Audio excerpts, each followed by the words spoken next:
was hoping it would be a better background with the city of Bangkok behind me, but it doesn't look like it's going to be very clear. Let me know if the audio is working okay. I've got my trusty iPad down here, so I'll be looking down sometimes to see to see the questions out there. If this is your first time joining a live stream of mine, it's basically a Q&A open to anything related to travel, cruising. I'm getting a bunch of dental work in Thailand. You can ask about that stuff. But if you do me a favor and put a bunch of question marks before you ask the question, then I'll be able to look through the chat and know exactly what the questions are. So that would be greatly appreciated here. And a commercial is running on on what I'm watching. So, all right, let me pull this up. So I see Andrea Gold's in here, my buddy from cruising on Sky Prince, I believe. I've got Kevin Hawthorne in here. I'm not going to go through everybody, but as soon as the first question pops up, I'll jump into that. But let me give you a quick update. So I ended cruising about a month ago, and I arrived in Bangkok and started getting a bunch of work done. For those of you that are new to my channel, I am getting 22 crowns and 6 veneers. I actually have them all now. Now it's just minor adjustments that we're doing. So if you're curious, I've got a whole video documenting this. I've edited most of it. I still have some appointments left, so I'm holding out on posting it until I'm basically at least 90% through the whole process. So I like a complete overview of this whole dental process. And it's one of the reasons I haven't made any videos. But I am here in Bangkok until the 1st of August, and then I'm flying to Kuala Lumpur, Malaysia, and I'll be there 2 months, staying in 2 different Airbnbs and work, live, play type communities, kind of like the one I'm in now, which is called True Digital Park. And then I'll do 2 months in Kuala Lumpur, Malaysia, which will be amazing. And then I'm going to fly to the Philippines, and I'll be in the neighborhood of Bonifacio Global City, BGC. Ton of YouTube videos about BGC. It's a super popular spot, and I'll be there for actually 3 months. I'm there so long because the time that I was going to be there was going to be right before New Year's Eve. And I was like, you know what? I'm just going to stay for New Year's in the Philippines. I love the Philippines. If you've never experienced Christmas in the Philippines, it's pretty amazing. Christmas starts around September in the Philippines. Like no other in the world is obsessed with Christmas like the Philippines. So it's kind of a cool season to be there anyway. Okay, I'm going to jump into these questions. I see I just got a super chat, which is amazing. Thank you, Dean. Dean asks, do you ever worry about getting bit or eating something that makes you very sick? So I tell people it's just like being in the United States or your home country. You know, you chance anytime you do anything in life, and you can't live your life in fear. Most of the countries I go to and the areas I'm in have the same standards, if not higher than the United States anyway. So it's not that big a deal, to be completely honest with you. So it's not something I worry about. Now, I do stay up to date on my vaccinations and everything. The only time I've gotten really sick while traveling since 2019 is when I got norovirus on a cruise ship, and that lasted for 2 days. I was in the Navy for 20 years, so I've gotten norovirus probably 10 times in my life. So it's just something that happens when you're living close quarters with people, which is, you know, on a ship. And so it's something to be aware of, but it's not something I let impact my life. Now, when I first started traveling overseas in 2019, I went to an international clinic. They have them all over the United States.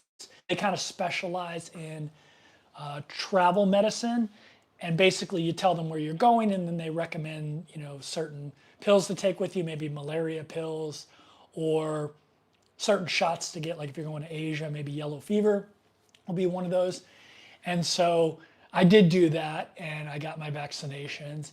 And then about every 6 months to a year, I'll go and get a full physical, and I'll ask if I need any vaccinations. I carry my vaccination cards with me. I'm getting a full men's health fitness check in Malaysia, and I'll do a video about it at one of the best hospitals in the world. And it's probably the place I'm going to go to for the foreseeable future. And yeah, I'm super excited about it. No, well, I'm not excited about it, but I'm super excited to share that with you guys. I'm really annoyed by this up view of the camera. I'm going to grab something real quick to raise the camera a little bit. I'll be back in 2 seconds. Actually, you know what? I'll just take you with me.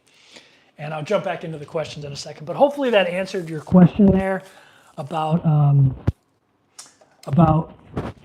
vaccinations and do I worry about getting sick and all that kind of stuff. I worry just as much as I do in the United States, to be honest with you. I don't know if this is going to work, but we'll try. Let's see here. Let's see if we can make this work without knocking the camera over. Oh, I thought this was going to be a good solution, but nope, it's not going to work. You know what? I'm just going to have to deal with the annoyance of this camera being lower than I would like. I think if it was higher, you would get a better background view. And if I'm not in the way, you probably get a better background view. But, all right, so we're going to jump back into the questions here. Someone said, just arrived. Where are you now? I'm in Bangkok, Thailand. I'm in a neighborhood called True Digital Park, which is a neighborhood designed around work, live, play. So there are 3 towers with condos in them, and they're connected basically to, it's kind of like a mall, but it revolves around business startups and co-working spaces. And so there are a bunch of mall stores in there. There's probably 100 restaurants, including a bunch of Western restaurants like McDonald's, Starbucks. There's actually 2 Starbucks in here, like everywhere else in the world. Some other like Thai restaurants, Korean restaurants, Chinese restaurants, ton of restaurants, which is amazing. So my audio is muffled. Okay, it's probably because I just noticed my mic fell over. So thanks for that. Okay, so yeah, I am in Bangkok right now. August 1st, I go to Malaysia. I'll be there for 2 months. Also living in work, live, play communities. And then in, let's see, August, September, October 1st, I go to the Philippines. I'll be there till 2025 through the new year. Okay, looks like I got that sound fixed. Sorry about that. If you missed something when my audio was muffled, let me know and I'll repeat it. Okay. Kevin, what are your thoughts on buying a condo in Thailand strictly for investment purposes? Do you have knowledge on that subject? So John, are you the John Smith that I was in the Navy with? I don't know. There's a lot of John Smiths, but I was in the Navy with the John Smith, and I'm just checking. Personally, I would not do that. I think there are other better investments. If you look at the history of condo prices in Thailand, it hasn't been very favorable for people. And honestly, if you're buying one in popular areas, they're going to be at least 100K for a small studio, up to 300K for a 1 or 2 bedroom. So they're not that affordable, and I don't know if the ROI would be that great. The reason I wouldn't buy one, number 1 is I don't like being stationary. And number 2 is it's so affordable to rent over here. Even if you're doing Airbnb, like the Airbnb I'm in right now, I'm paying $900 a month through Airbnb, and that includes everything, rent, utilities. I'm not getting charged for anything. And while that's relatively expensive, it's still pretty affordable compared to owning this condo, which would probably cost about $200,000. And you can just rent cheaper than you can buy here, in my opinion. If if I want to rent this same condo long-term, like I signed a 12-month lease, it would be between $350 to $450 a month, and then probably another $100 a month for utilities. So, you know, 450 to 5 to 600 a month, this condo would cost me. If the only way I would consider it is if I found a really good deal, like maybe in Jomtien, for a condo for like 30,000 that needed like a full renovation, or 20 to 30,000, which you can find. And then I'd buy it and just, you know, spend $10,000 renovating it. And so I'd have a $30,000 to $40,000 condo, and I wouldn't be looking to rent it either. I would just use it for myself. So I don't have a lot of experience with renting anything out here in Thailand. And so it's probably an uneducated opinion I just gave you, but just from the history of condo prices and what I know I pay in rent, I don't understand how it would be profitable unless you could get a really cheap one that you renovate and stuff like that. So, okay. Let's see. Trying to scroll back up and get the questions I missed. Dawn says, I disappeared from radar for a little bit. Yeah, I've been getting all this dental work done. And so I haven't made any videos because I've been focusing on this video. So this video is probably going to be 45 minutes to an hour long, but I'll break it up in the chapters. But it basically documents every dental appointment I have, or every day of dental work I have, which right now is up to 13 days and multiple appointments during those days. And every day I document it. And so I'm going to break it up in the chapters. So if you're interested in like the root canal cost and treatment, you know, you'll have that. But if you just want to go to the end and look at a summary, before and after pictures and what the total cost was. And then I'm going to have at the end, I'm going to have a lessons learned, advice section to tell you like some different things maybe I would do differently in the whole process and all that kind of stuff. So, but yeah, I am at the end of that. And so once I get that done, you'll see me return to more regular videos. I didn't want to spoil like the before and after. I know I'm doing a live stream, but not a lot of people watch the live streams. You know, there's about 150 of you in here.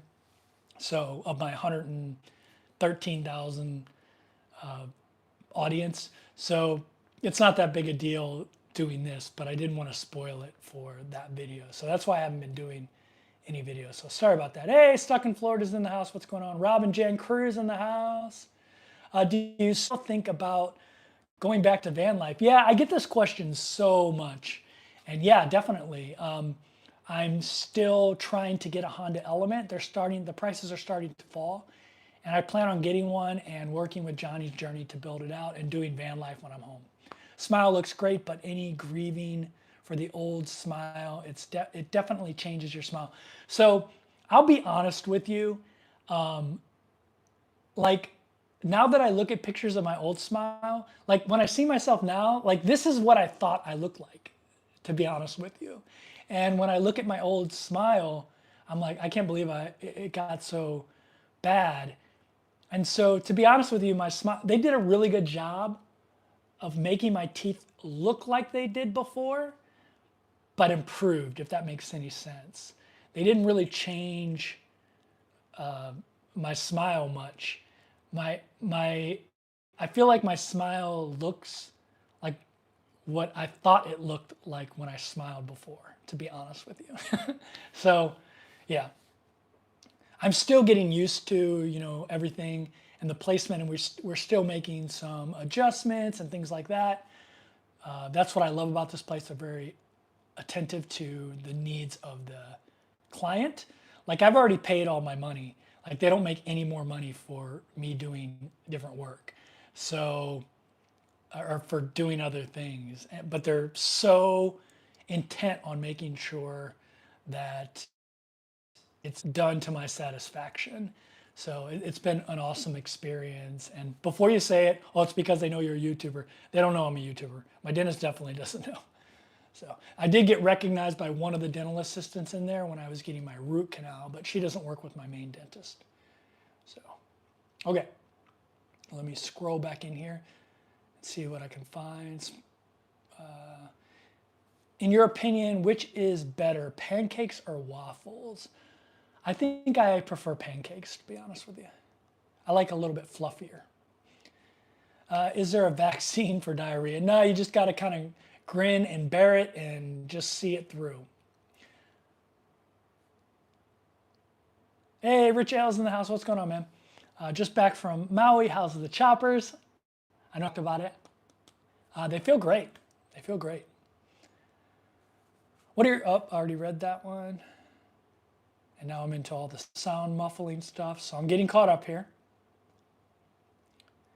Where do you go in October? So October 1st, I'll be in Bonifacio Global City, BGC, which is the neighborhood in Manila, which is just a really cool neighborhood. So I'll be there in October. 900 a month is reasonable to what I'm paying in the US. Yeah, that's super expensive for Thailand, to be honest with you. Airbnb prices have definitely went up, and in the future, I'm gonna maybe look at some alternatives. I've been following Grounded Life Finances, and they do a lot of hotel travel. I just bought a bunch of IHG points, so you might see me in some IHG, but I'm gonna be in Airbnbs until January, though. I've already booked them all, so. Oh, Kevin, we are considering stopping by Bangkok after one of our Australia trips. Other than Bangkok, what other Asian stops would be good for a few days? I mean, I don't know exactly what you want. If you're in the cities, if you're in the beaches, if you're into like colonial towns, but Penang, if you're into like a laid back place with great food, colonial architecture, Penang, Malaysia is probably one of the best places for food in the world. It's an old British city, so it's very British, even though it's in Malaysia. Kuala Lumpur, Malaysia, I love. Hanoi, Vietnam is one of my favorite, but that's an acquired taste. Bonifacio Global City in the Philippines, in Manila, is amazing. You'll see a bunch of vloggers there now. It's really blown up recently as people discover how great it is. There's just a ton of places. Bali, obviously, Jakarta, Singapore. Like, there's some great places to go. Japan, I mean, we could go on and on. Asia is a big place, you know.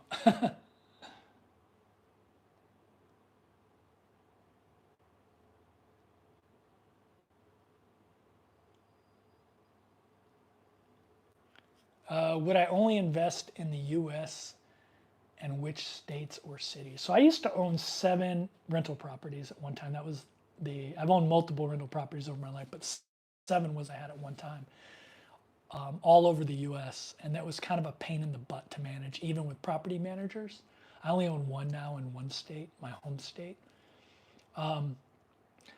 Honestly, I'm not keyed into the real estate market as much anymore. I am looking at maybe buying a condo in Washington, D.C. or Galveston, Texas, so I do follow those. But if I was going to invest in real estate, I'd probably stick in the US just because it's just easier for accounting and things like that. When you start investing in things overseas, it gets tricky. So just for simplicity, I would stay in the US. What are my thoughts on yield max ETFs? If you look at the history on all of them, but maybe the Amazon one, they get wrecked. So I probably wouldn't mess with them. If I was this is not financial advice, but if I was going to mess with that kind of stuff, like a higher yield ETF, I'd look at SPY, SPYI, QQ, QI, JEPQ, stuff like that. That has a longer track record of proof and a little bit less erosion of capital. You're looking very trim lately. Yeah, I started hitting the gym and I lost 35 pounds cruising, if you don't know. I'm down to about where I want to be, 175 pounds. I was 210. And my goal is to have a 6-pack by 50. I turned 49 in a couple months. So I'm trying to get my goal for the year was to lose weight and get my smile back. My smile back from when I was in my 20s, which that just costs money. You don't have to do anything for that. But now I have to put in work to get the six pack, which has been a lot of fun, jumping back into the gym. Thanks for that, living her best life. If you check your name, so I didn't know it was you. How you doing? Hi from Ecuador. Very cool. How you doing, Claudia? What's been my happiest age so far? To be honest with you, I would say any age since 2019, since I left the rat race and started living my life, started spending my time doing the things I wanted to do instead of like selling my time to other people.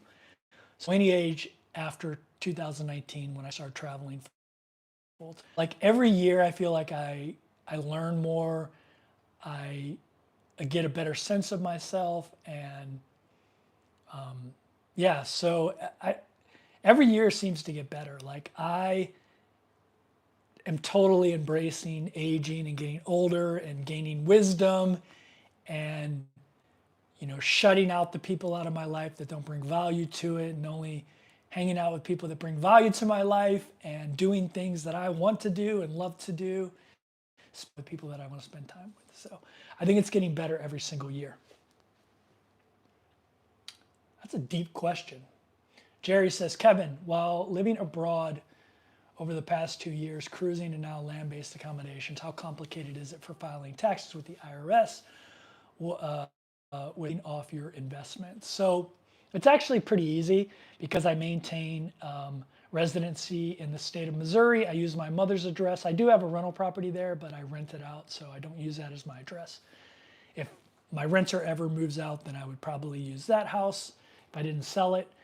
And yeah, I use my mother's address. If I didn't have my mother to do that with, I would get one of those services that you can get probably in a tax-free state like Florida or Texas. There's a lot of services. If you go through like Escapees, which is an RV association, they have services that get you residency and handle your mail. So I would, for domicile, I use Missouri. And so it's just like I'm someone that's traveling a lot out of Missouri. It's not any different. If I was in countries long enough, maybe I would qualify to be taxed. Like I think in Thailand now it's 6 months, but I don't spend more than 6 months here a year anyway. Not specifically for that reason, but I keep track of it so I don't end up in Thailand's months. I'm only going to be here 2 months this year. So yeah, I definitely would make sure that I'm not in a place long enough, but I'm always on tourist visas. Even here in Thailand, my Thai Elite visa, I get a 1-year stamp when I come in. That is a tourist stamp. It is not a permanent residency or anything like that. That would implicate me for taxes. Thailand has kind of a complicated tax law now, but you need to be here 6 months to get whacked by them. So it's just not going to happen. When I turn 50, I'm actually going to get a long-term visa in the Philippines as well. So it's somewhere I can go in and out of as I please without worrying about visas. So I'll have Thailand and the Philippines. I'm waiting until I'm 50 because at 50, because I'm retired military, they have a special visa because they have, Filipinos could join the US military. They have a VA there. It's the only foreign country with a Veterans Administration there because so many Filipinos serve in the US military. They have some kind of agreement. Anyway, it's a super cheap visa and I'm just going to get it because why not? So, all right.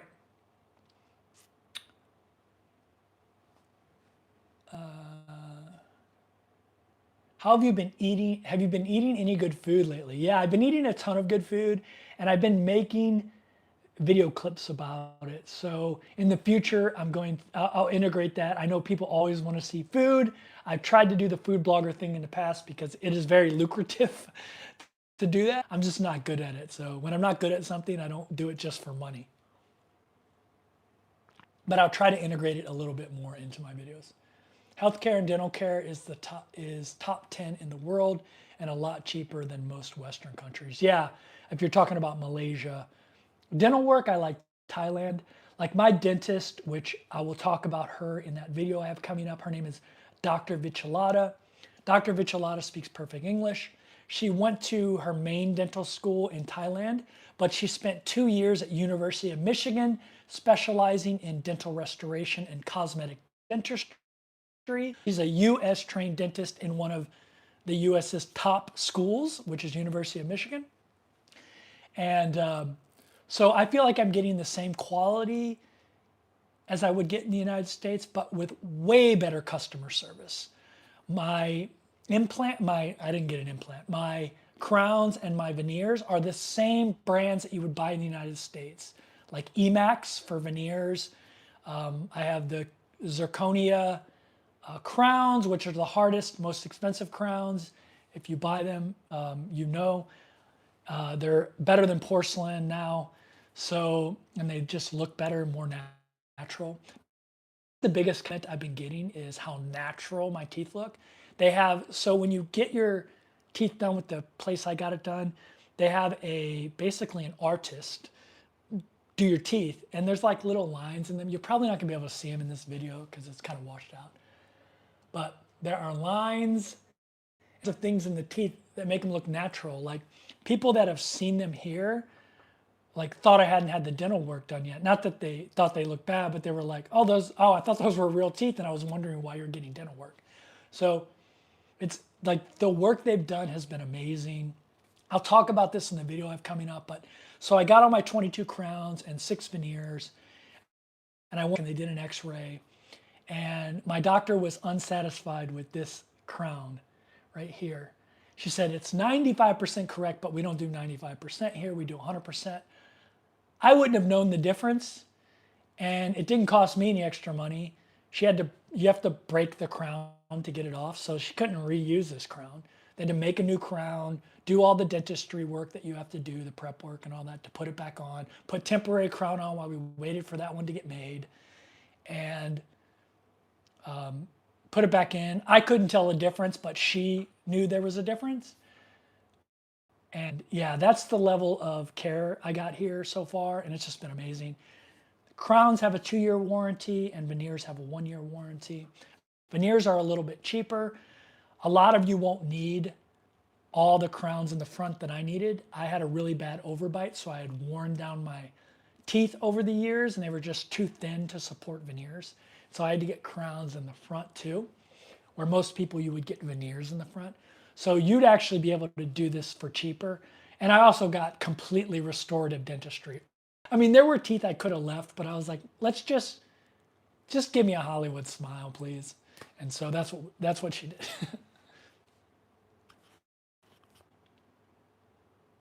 We'll be stopping in Manila in October on our Trans-Pacific. Good. Go check out BGC. I think you'll really like it. I learned about dividend investing from your other channel in 2021. I've been consistently involved in dividend stocks since. Thanks. That's awesome. Like I missed doing that channel, but I felt like people were making investment decisions based on my portfolio, and that's not what I was trying to do on that channel. I was just trying to educate people on dividend investing and just investing in general to create a passive income source over time that they could do like what I'm doing with, what I'm doing now with. So this is one of my favorite drinks over here. Actually, not this brand. There's another brand, but they didn't have it at the store I went to yesterday. So it's called Pandan is the flavor. And it's 0 calorie. They use stevia to sweeten it. But it's like a grass. And I just love it. It's got a grassy taste. But believe it or not, it tastes really good. I love it. I drink these like water. Let's see. Hi from Denver. Will a 4 to 6K a month suffice for a lifestyle like yours? Yeah.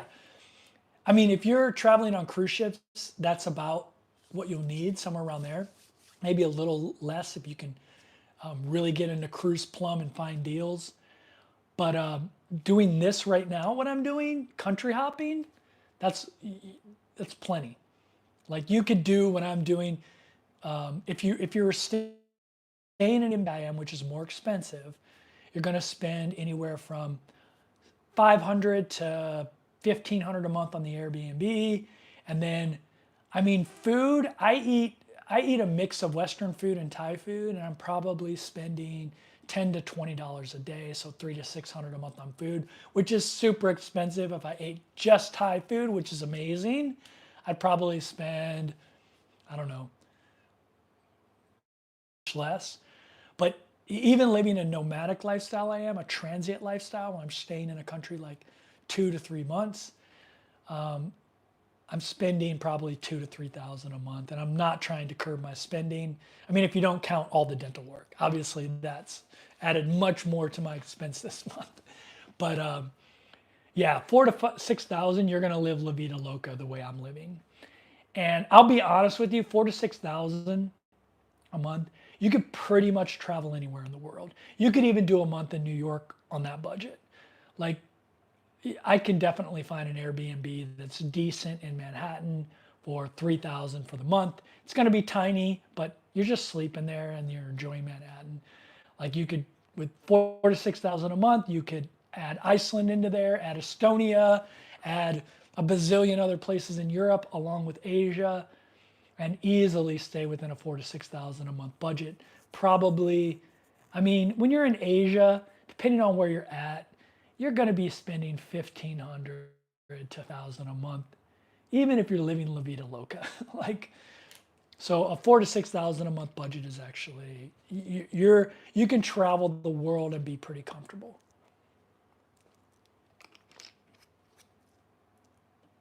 John says, when booking Airbnbs, I'm always curious after having bad experiences. I know not only book Airbnbs that are rated 4.9 and above. Yeah, that's a good, I mean, that's a good strategy.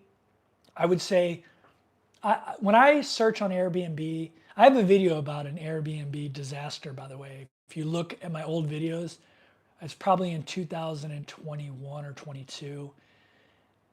You'll see there's a video about like where I had to leave an Airbnb.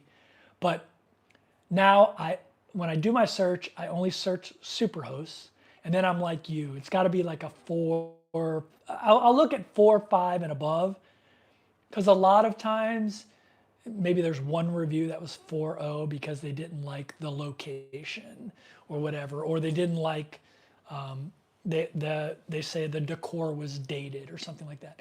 Like on this Airbnb I'm at right now, someone said the decor was dated. I don't think the decor is dated at all, but they thought it was dated, and so they gave it a 4.0. That was the reason they downgraded it from 5 to 4.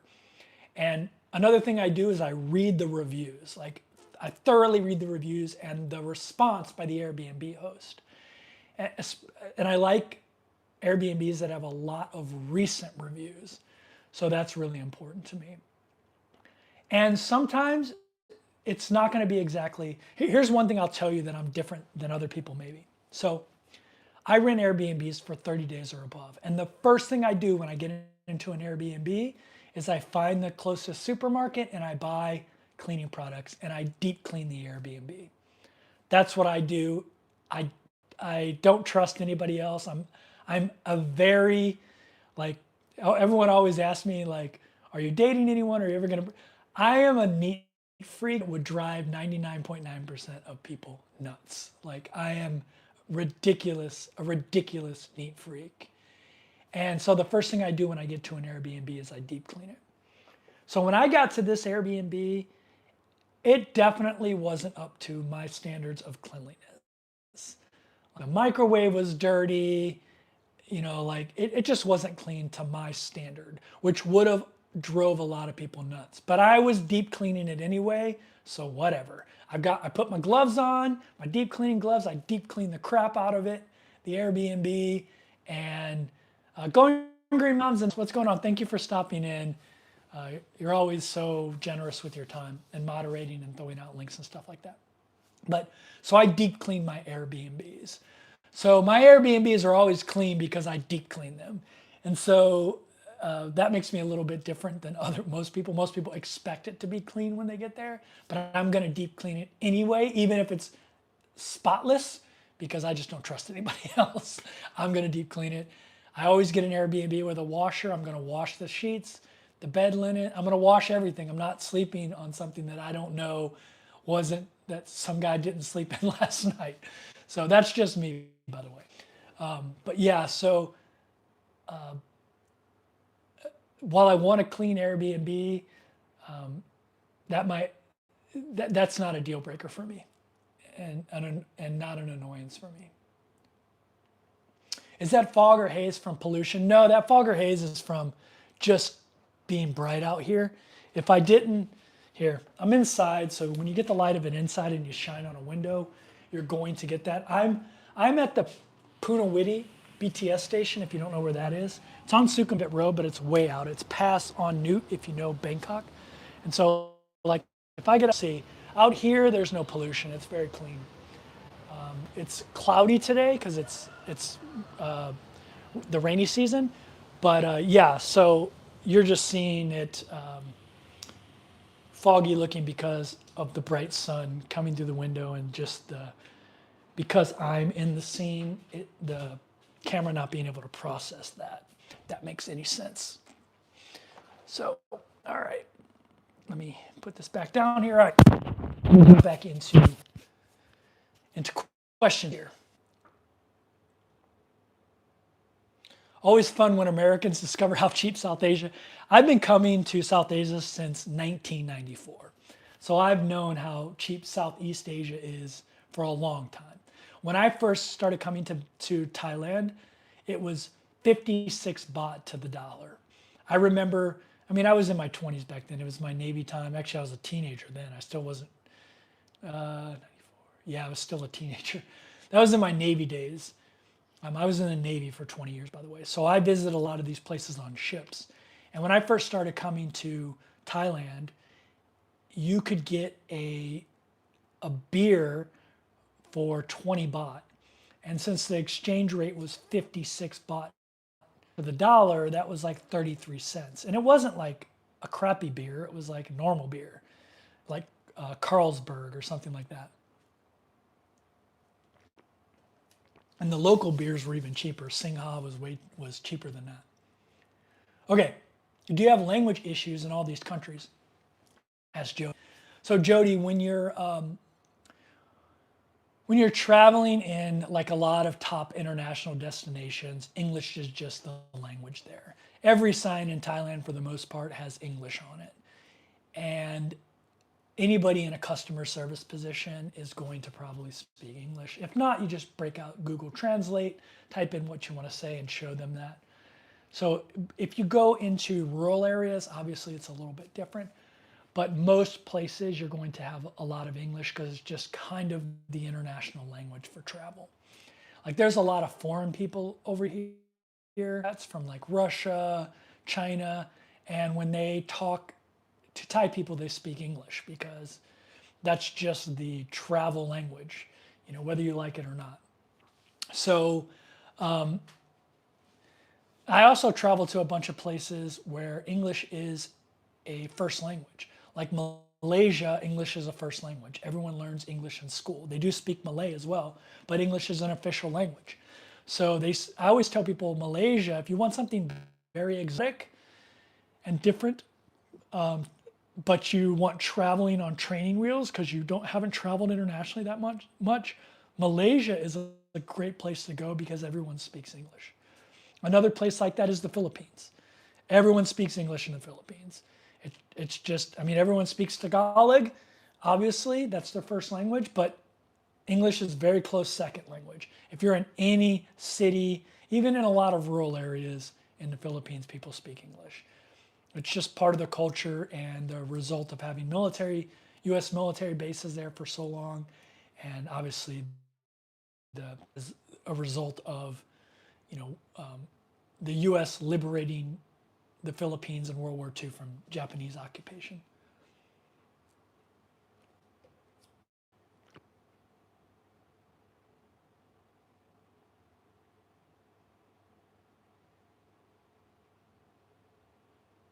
Someone said, what are my thoughts on erythromycin as a preventive measure for diarrhea? I am not a doctor. I just take whatever the doctor prescribes me. Probably too trustful in that way, but I do. Do you have language issues? Oh, I already read that one. I'm in the same process of getting my teeth done. What shade do you recommend? So mine is between OM2 and OM1, although I don't think they look that as white as that. Um, I, I could have gotten much whiter, but what you want to do is match the white of your eyes with your teeth.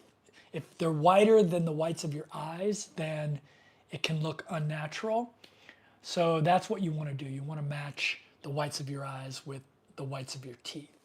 So that's what we tried to do, is match them. And my dentist says it's somewhere between OM2 and OM1. But I think it might be a little bit lower than that personally, because when I see the OM1, it's like super white.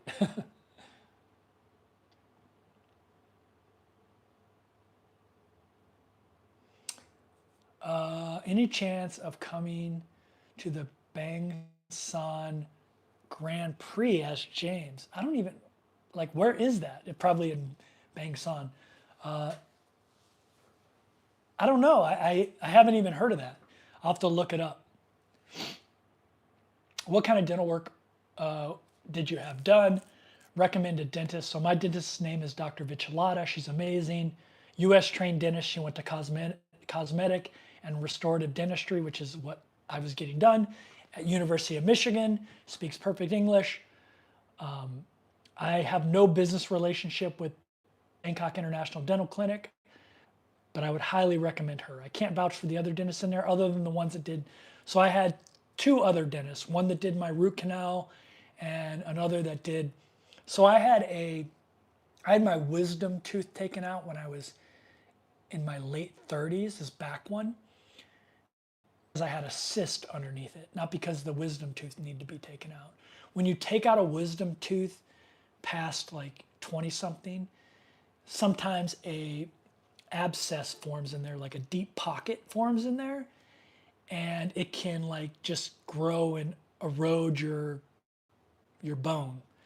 And so I had another dentist go in and basically put a bone graft in there. And so I had a space for that, and she was amazing. All three of my dentists have been amazing. All the dental assistants have been spectacular. Customer service is through the roof. I mean, it's ridiculously good. But my doctor's name is Dr. Vichalata. If you go to Bangkok International Dental Clinic, you'll see that. I'll be doing a video on the whole process. I'll divide it into chapters so you watch what you're interested in. I'll have all the numbers, the final numbers and all that stuff on there. But yeah, Dr. Vichalata. She's amazing. I hope she gets a ton of business from my video. I'm getting no finder's fee or making any money off of it. They don't even know I'm a YouTuber, but I hope she gets a ton of business from my videos. She is spectacular.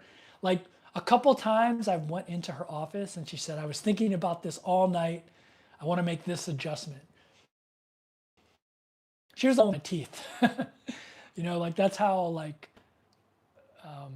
good the patient-doctor relationship is. And she wanted to shorten this tooth right here a little bit.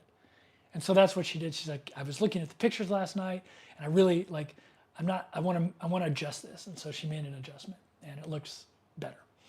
So yeah, I would recommend her 1,000,000 times over. Had my done in Da Nang, $1,400 compared to $12,000. Yeah, the work I got done, 22 veneers, six crowns, the bone graft thing I told you about, the root canal. I had to do one root canal. It would have been 60 to 80,000. I got the top of the line products. I got Emax for my veneers. I can't remember the name of the brand.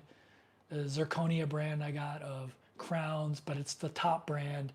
So the back crowns, they'll use the ones that are just kind of flat white. And then the front ones, they'll use Zirconia. And then for the Emax, they're like kind of translucent, so they look like real teeth.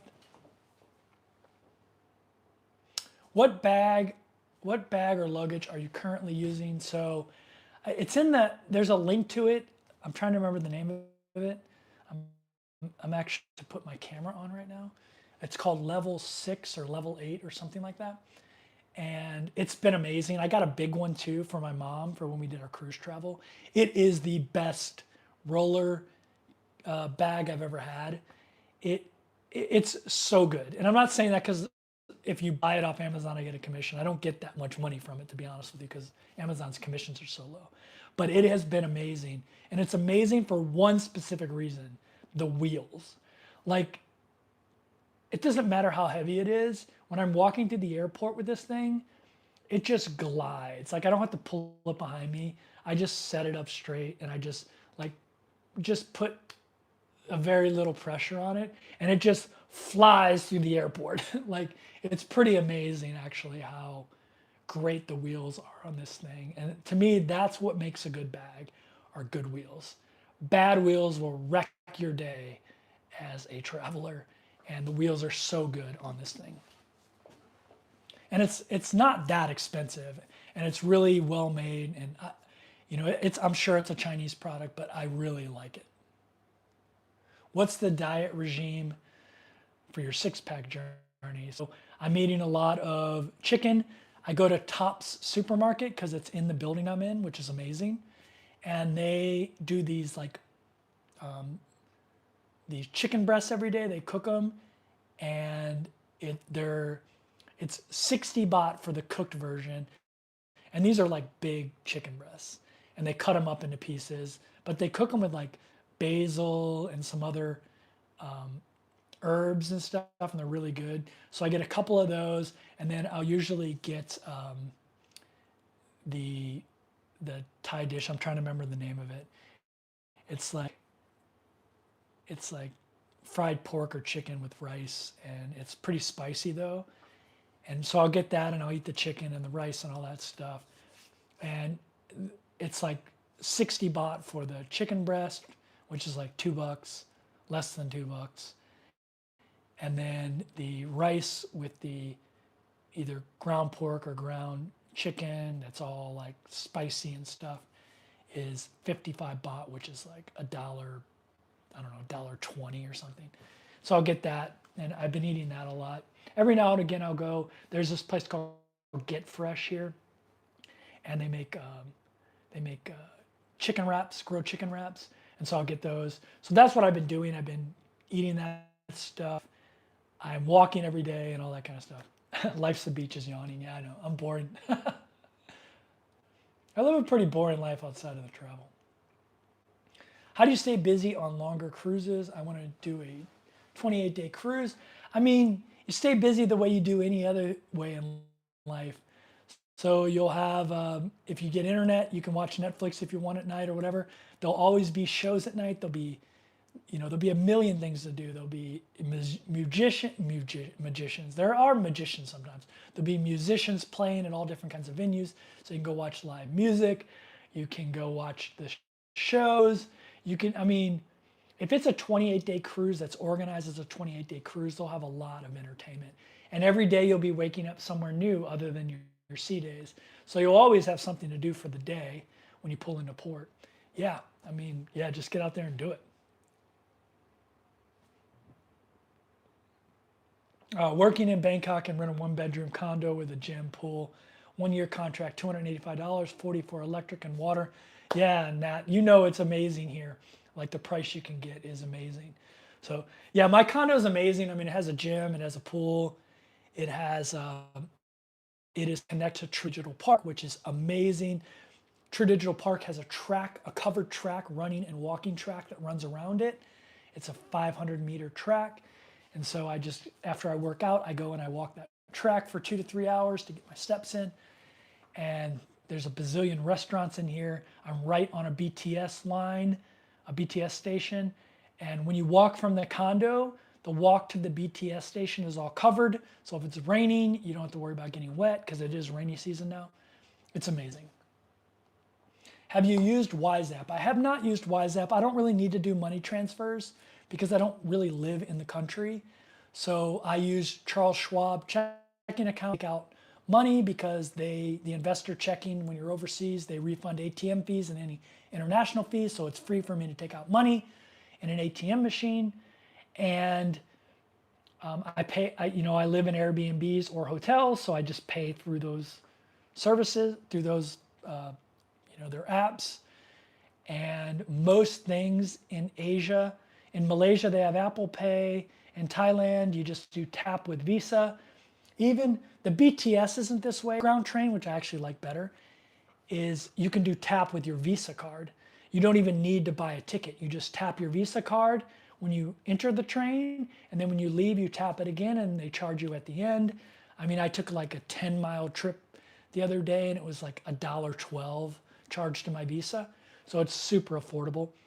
So yeah, like I haven't needed the Wise app. I have it, but I've never needed to use it because I don't live here long term.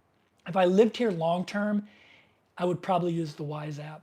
I'd probably use the Wise app. I would probably get a Thailand bank account because it's really easy because I have a Thai Elite Visa and Thai Elite gets the bank account for me. I'd probably just get a Thai bank account, to be honest with you. And then I'd probably use Wise to do a transfer. So, although I have Chase, so Chase does wire transfers for free anyway. What is your first meal after the new smile? I mean, I already have it. I can't remember what my first meal was.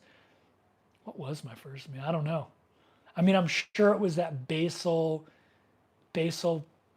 stir-fried chicken stuff because I eat it all the time. What cruise line would you recommend to a casual solo person who's never cruised before? Ask nomadic. What's going on? Thanks for being a channel member for so long. I would recommend Norwegian because they just do a really good job with solos. They're a little bit more pricey than other cruise lines, although you can find deals if you use Cruise Plum, but I would probably say Norwegian. I think for a solo, you can't beat their solo program. It's a lot of fun.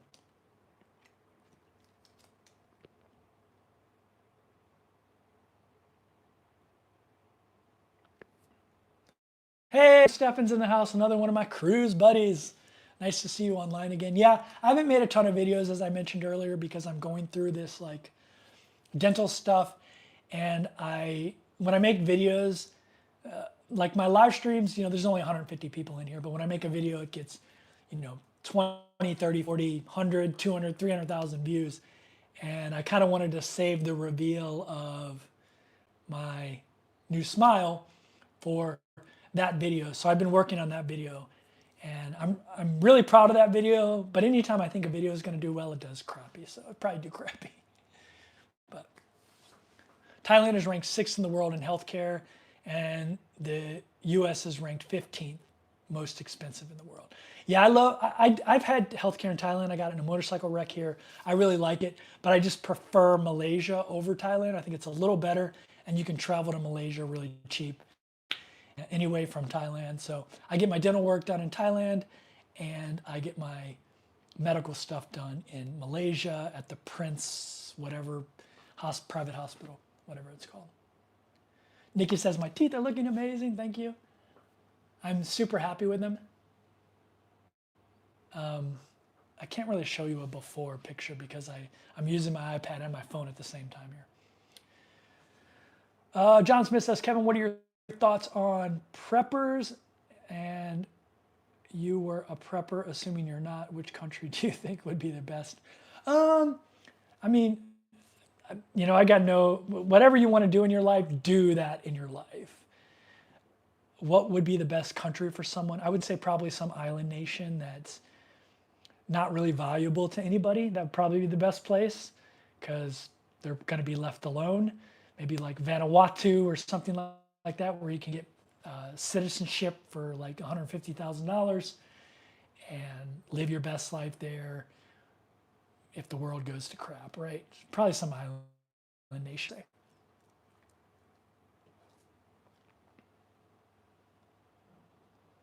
Stuck in Florida's in the house, another longtime channel member.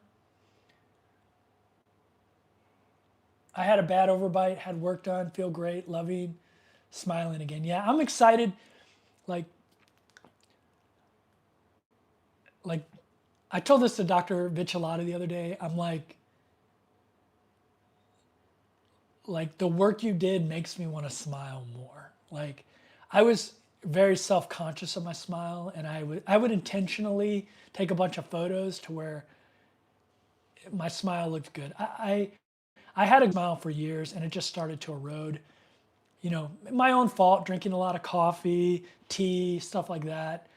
And I had that real bad overbite, like I mentioned, and my overbite came like this and basically wore the back of my teeth down. And so they were falling apart, getting really thin and small, front teeth. You'll notice it if you like really look closely. And yeah, I mean, I basically have this smile that, I thought I had when I was smiling before, if that makes any sense. I had multiple crowns, including on my front teeth, which I broke when I was 8 years old. So many years of experience, and your teeth look really natural. Thank you. Making it look natural and making me look like me has just been, I've just been blown away by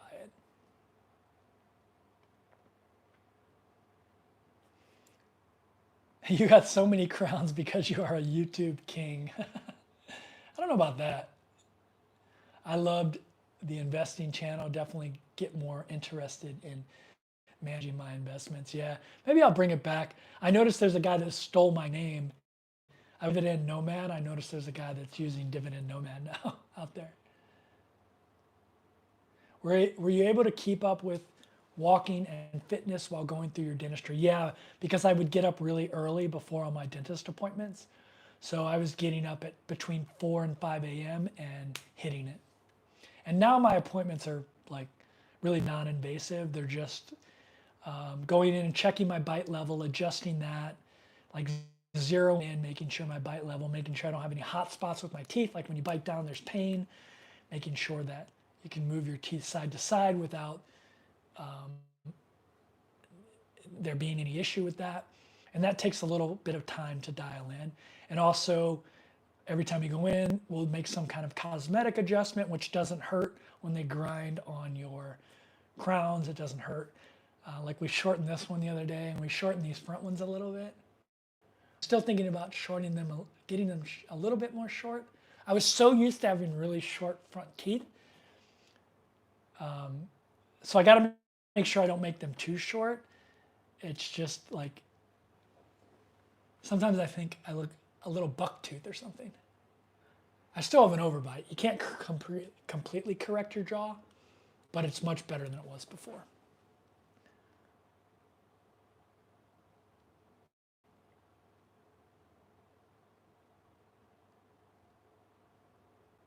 I just got another TA deal on, which TA, for those who don't know, is transatlantic. That's cruise speak for transatlantic.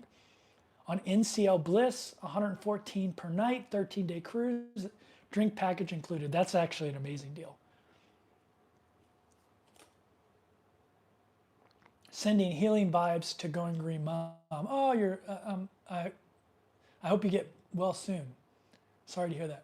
Will there be an expense video for June? So I'm going to be dropping the dental video, which will basically have my expenses for June, because I spent, $17,000 on dental work, and my hotel 1,200. For those that don't know, the dental clinic I was in, Bangkok International Dental Clinic, in the same building as the dental clinic on the side is a hotel. I stayed in that hotel, so it was very convenient to just go to the dental clinic to get my work done. And but it was a little bit pricey for Thailand. It's $1,200 for the month. So that'll basically be my June cost video. But I will do a July one, because that'll be more, to be this Airbnb, like more of my real costs. So yeah, June was just way too out of whack, to be honest with you, to do like a dedicated cost video. But I will reconvene that in July and then continue it going, into the future.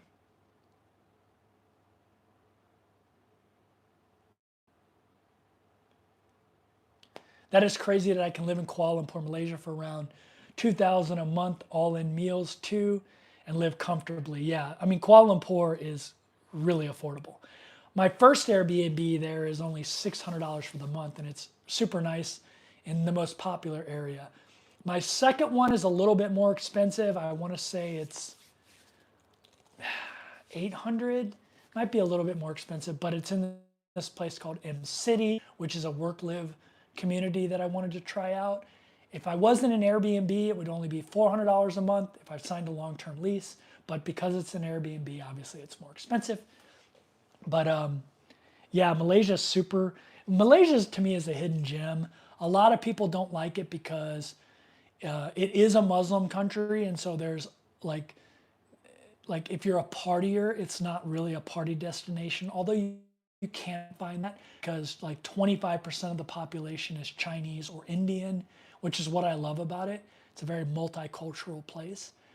And it's a lot like Thailand in a way, but Thailand is Buddhist and Malaysia is Muslim, so there's some differences, right? Culture-wise. But yeah, I really like it. I think it's a hidden gem. And if you're not into the party life, I highly recommend it.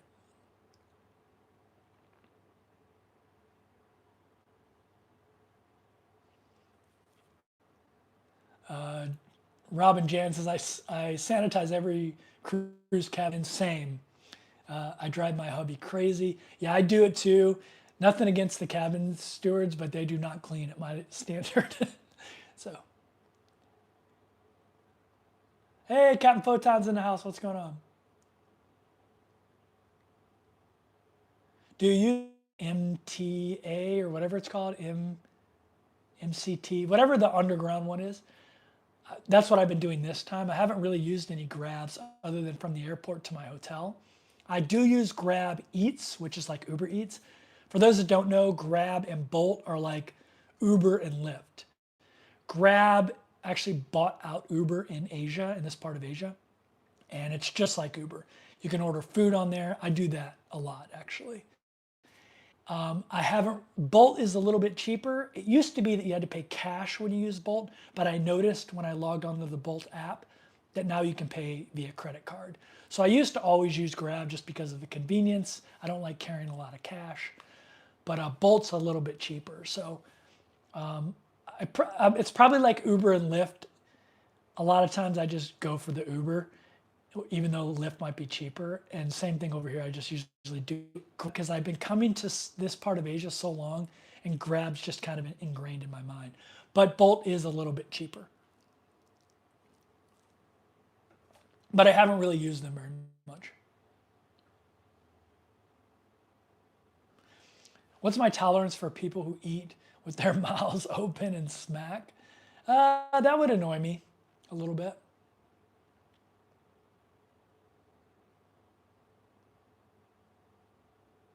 Someone said reminder to hit the thumbs up. I appreciate that. Please hit the thumbs up.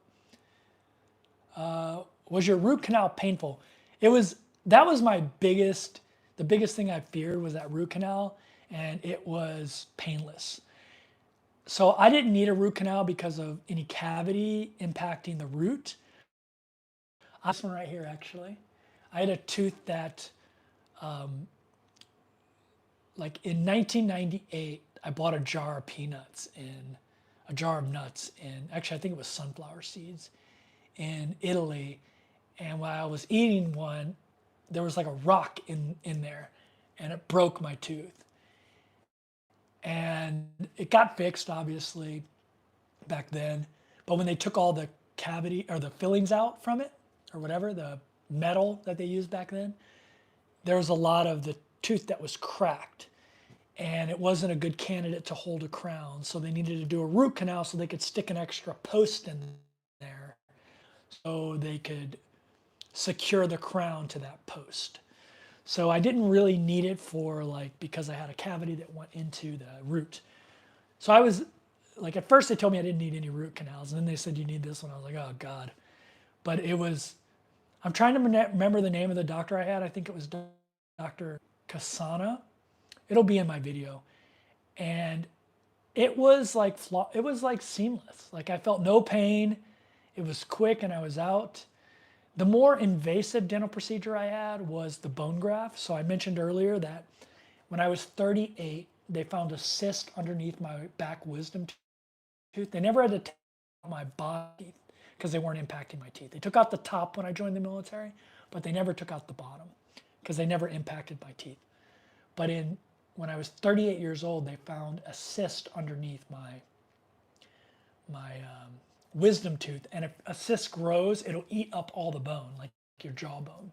So they had to take out the wisdom tooth to take out the cyst. And when they did that, it caused a like cavity in there. And over time, that cavity had expanded. And basically, stuff gets down in there, bacteria, and it continues to grow. And it starts to impact your bone, kind of similar to the cyst. And so they had to go in there and basically they cut your gums open it up, clean out that abscess or whatever they call it, the cavity, and then they put a bone graft in there, fake bone. And eventually what should happen is your bone will grow around that. And that was the most invasive. And even that wasn't that bad. It was a 2-week recovery with stitches in your mouth for a week, and you can't eat on that side. So, but it wasn't really painful. It's not like the back of my mouth was bruised really bad for the first 2 days because they're doing all kinds of like crazy stuff. And so they're hitting the roof of your mouth, and that was bruised. And so it was hard to swallow for 2 days. So that just gave me an excuse to drink milkshakes and eat ice cream for 2 days. And so that was a little bit painful, but other than that, it was good. The big race is in Bangkok. They spend a month setting it up. I'll have to check that out.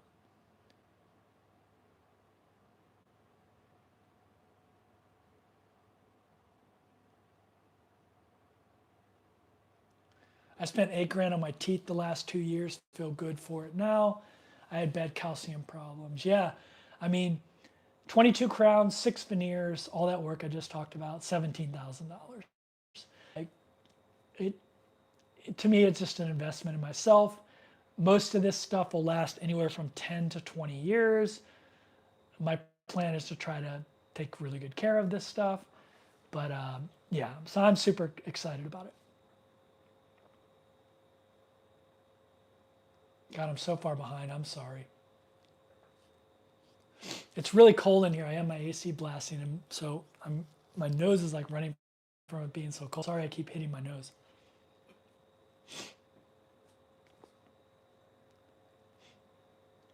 Made my final payment on my Ruby Hawaiian cruise. I triple dipped with Rakuten AARP cards and pulled the trigger on the IHG card using your link. Well, thank you, Andrea. I appreciate that. That's awesome. Amazing. What exercises am I using to build my abs? So I'm doing a lot of planks, a lot of crunches and stuff like that, but I'm just doing full body stuff. I just don't want the abs either. So I'm just trying to get shredded by 50. I want to be one of those, like, I'll be 50 in September of 2025. I want to be one of those like hot 50-year-old guys with gray hair but abs, and a nice smile.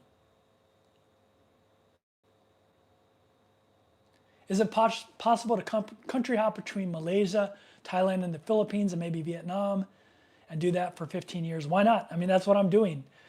You can stay in Thailand, I think 60 days now, and then you can extend it to 90, I think. I think they just changed it to 60 days. Malaysia, you always get 90-day tourist visa, which is great. And then Philippines, you get 30 days, and it's extendable to 90 days, but you can also extend up to 3 years there. So you could definitely do that. Vietnam's getting a little bit easier. I think you get 30 days there now. But yeah, you could definitely, I mean, there are people that do it, like Vagabond Buddha, Vagabond Awake, I think is his channel name now. He does it. Retire and Go, which is another channel I've really been into lately. He country hops. He's actually, I really like watching his channel. He grew up in Hawaii, which, I spent 10 years there, so I already feel like a kinship with him. And his kids grew up, and a few years ago, he made a plan to leave the rat race. He invested his money into dividend paying type stocks and growth stocks. And now he country hops. And I really like watching his story. He has a really good vlog style. It's called Retire and Go. By the way, Global Life, Grounded Life Finances, I'm going to be meeting them here I was going to meet them today, but I have to go to the dentist, so not today, but maybe in a couple days I'll meet them here in Bangkok, which is awesome. I don't know if we'll do a collab together. I've never seen them do a collab, but maybe we will.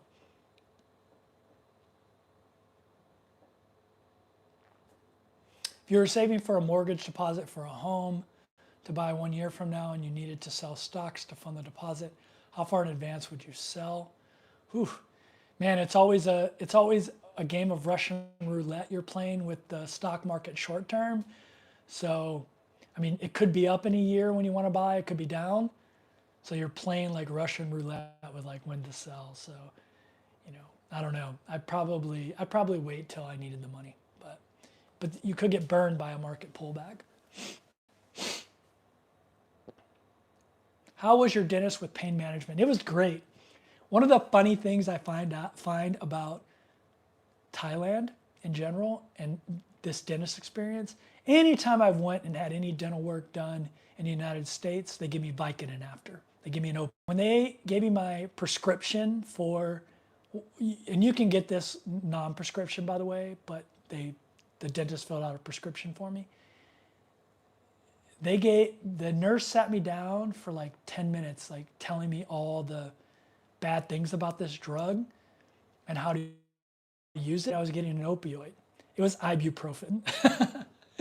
And I was like, we eat ibuprofen like candy in the United States.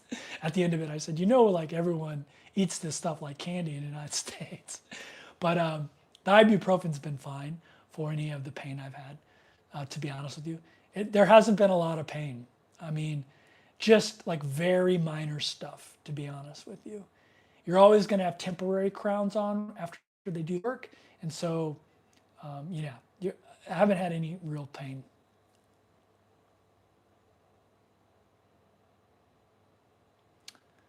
Will you have to be concerned with your consumption of coffee and tea with your new teeth? So my dentist said it's not going to stain it. And even if it does, when you go get your biannual cleaning, they're going to know you have crowns and veneers. They're going to polish them. And so you can just polish the stuff right out. But she said, generally, you're not going to get stains. So I don't really have to give up my coffee habit. Although if I want to get abs, I do. I have to give up the foo-foo coffee habit. So.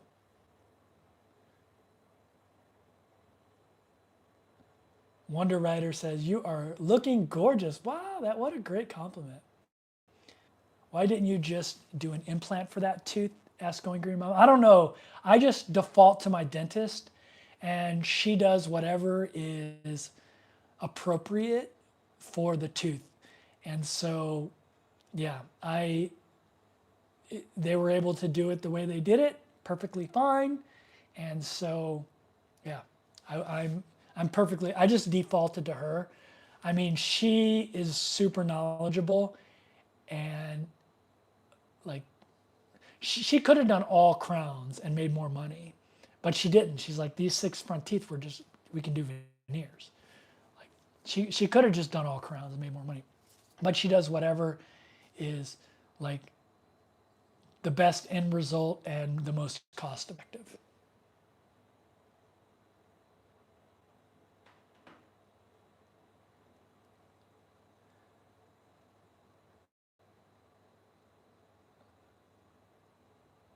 Let's see, when is the live co-host with Grounded Life Finance or Travel? I don't know. Like it's like hopefully maybe they'll want to do it. I don't like putting people into feel like they have to do stuff. So I probably won't even ask, but maybe they'll bring it up. Someone says, screw your source of monthly income. I need a remote job. Look, if you have a job every month, buy dividend income producing stocks. Like learn that world and start investing, and eventually you'll build up enough dividend income that it'll support your lifestyle. The more you can cut your expenses back, the more you can invest in dividend stocks, and the cheaper it costs to live. So that's a really easy way to do that.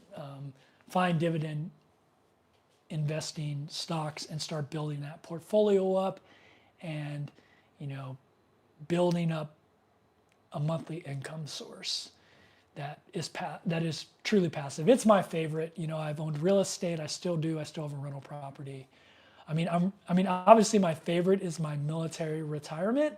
I mean, I did have to do 20 years in the military, including 6 years in combat zones, but not to really do anything for my military retirement. You know, I did my 20 years. So that one is really easy now. I mean, it took 20 years, but the second easiest to me is building up a dividend portfolio. And I continue to do that. I don't even spend, like, I live pretty affordably. I don't even spend my military retirement or my rental income or most of my dividend income. I just basically use my YouTubing, most of my travel lifestyle. This month is going to be a little, I'm going to have to dip into more other stuff because I didn't make any videos this month. But, you know, don't cry for me. I'm okay. But yeah, I don't even mess with those other ones. I just take that money that's left over and I buy more dividend stocks. And that's basically what I invest in now. I just buy more dividend stocks. Sometimes I'll buy some crypto and some more speculative stuff. And I'll put money in my Roth IRA, which is mostly ETFs like VTI, mostly Vanguard stuff, VGT, stuff like that. So, but yeah, you know, that's what I tell people, like, research dividend income investing and start building, you know, even a few dollars a month, you'll start producing monthly income. And, you know, it'll be a few dollars at a time. It'll be a few dollars at first, but over time it'll grow. And then all of a sudden you're making $100 a month, $200 a month, $1,000 a month. You know, it really does snowball, especially if you're taking those dividends that you're getting monthly and buying more dividend producing assets. So that would be my advice to you, to try to get out of that rat race. None of us are on a disability or retirement income. I'm not on disability, by the way. So, but I do have a military retirement. But again, anybody can do that. They can go serve 20 years and they can get it. Like, now you only get 40% of your final pay. Like, I was in an era where you get 50%. So it's nice. But to be honest with you, even if I didn't have that, I could do this without it.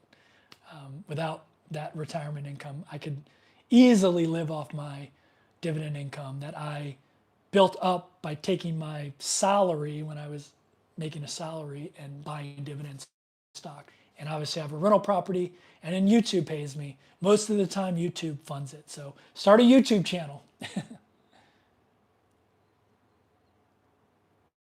Mark says, I'm here in Pattaya. I did not get 60 days. I got 30 days. Yeah, I think the 60-day thing started 1 July. I'm not 100% sure, though. I don't think the 60 has started yet. Did you get 60 days? So I have a Thai Elite visa, a 20-year Thai Elite visa. I get a 1-year tourist visa every time I enter. I get a 1-year stamp. So it's not something I really track, but I did see a bunch of videos about it, and I saw that they were changing it to 60 days, and I believe it started 1 July. Not 100% sure, though, but I believe so.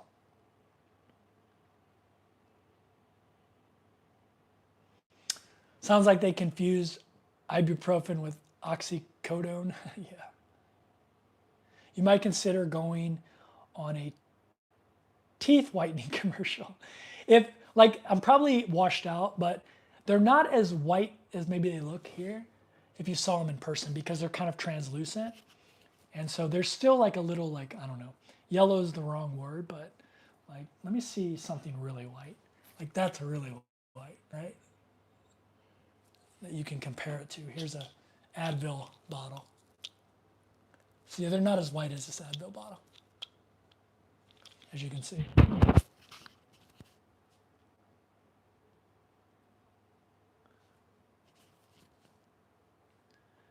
Let's say you wanted to do investments to give you 4 to 6K a month to travel forever. What would be your strategy? Like I just said. So the one drawback of income investing, so there's always a trade-off with everything. If you're investing for income purely, you're going to have less growth. But if you're if you're looking to have income, there are lots of ways to do that. There are a lot of closed-end funds that for decades have yielded between 8 and 10%. There are a lot of these newer ETFs like JEPQ. I'm not giving you advice, do your own research, but like JEPQ, SPYI, QQI, that have pretty high yields.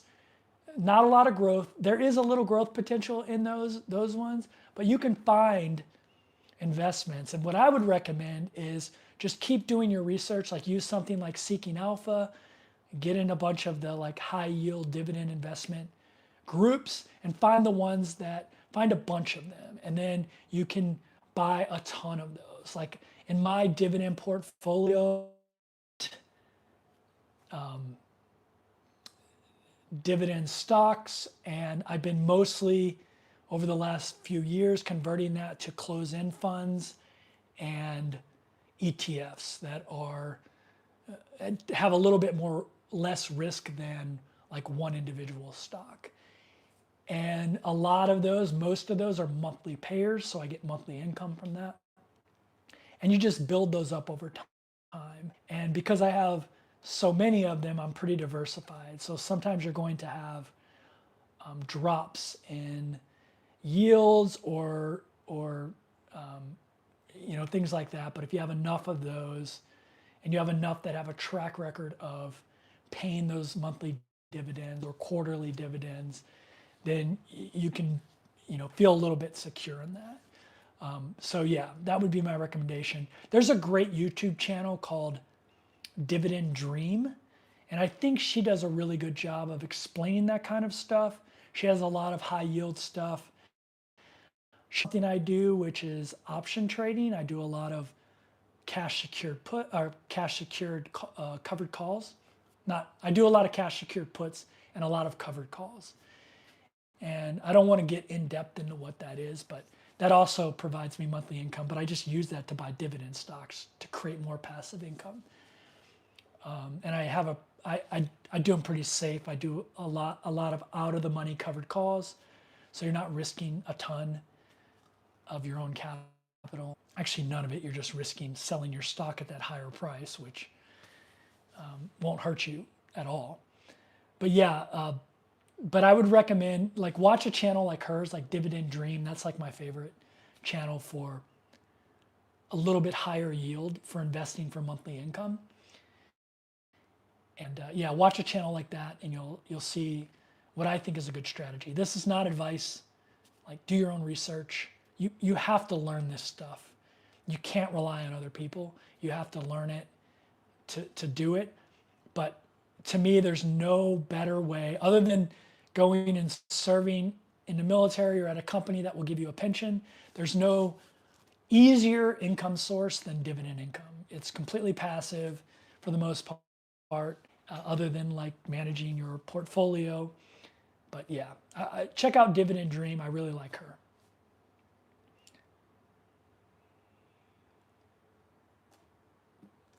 I think cybersecurity is way more important skill than digital marketing. I mean, hey, I agree with you. I have a lot of friends that cybersecurity jobs that they do remotely, and they make a ton of money. One of my good friends, Dan, he does that. You've seen him on this channel a long time ago.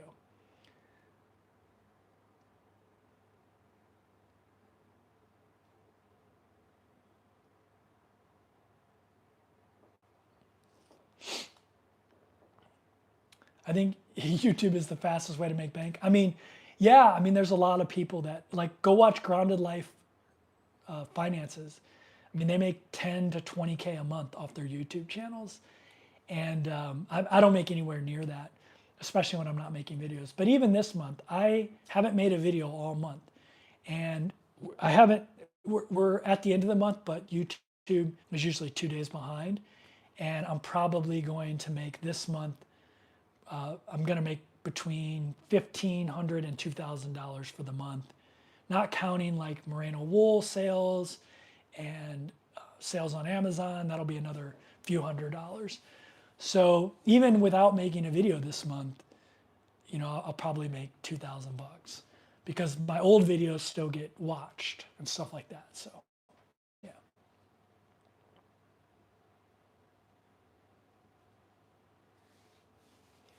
Your channel has changed my life. Wow. On how and where I want to spend my retirement. Thank you. I'm definitely not into the party life.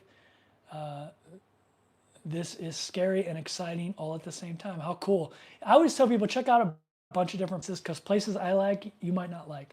A lot of people do not like Malaysia for whatever reason. I love it. I love Malaysia. I love the food. I love the people. I love Penang and Kuala Lumpur. A lot of people don't like Kuala Lumpur. It's a big city. I love it. But yeah, Langkawi, the island of Thailand, which is Malaysian. It's beautiful. Some people don't like Thailand. A lot of people don't like Bangkok. They like Chiang Mai. They like the more hippie, laid back, smaller city. Although Chiang Mai is getting pretty big now. Some people like the beach life down in Pattaya or Jomtien or Phuket or Kamala Beach.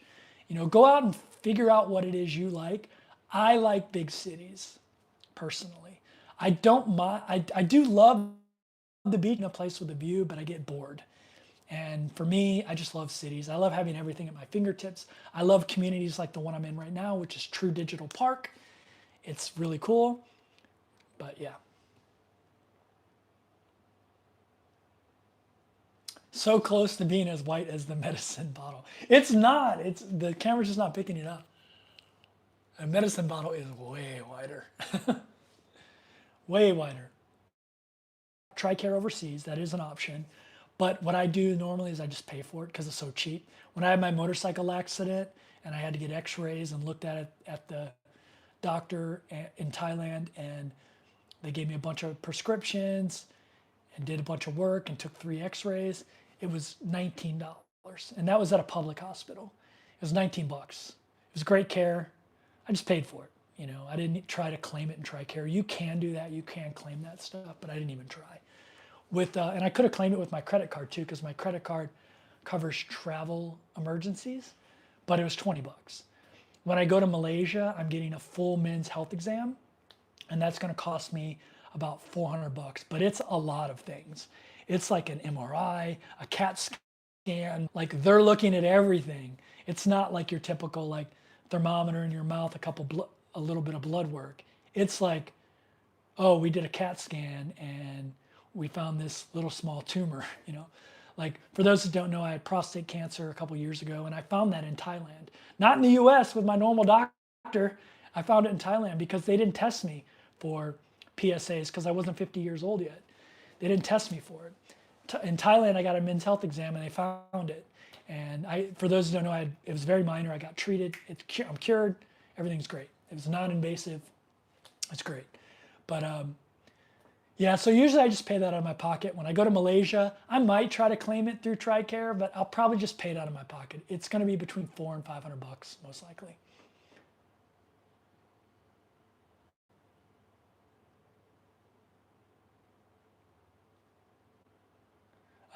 Vanguard Wellington Fund, yeah, that's a good fund.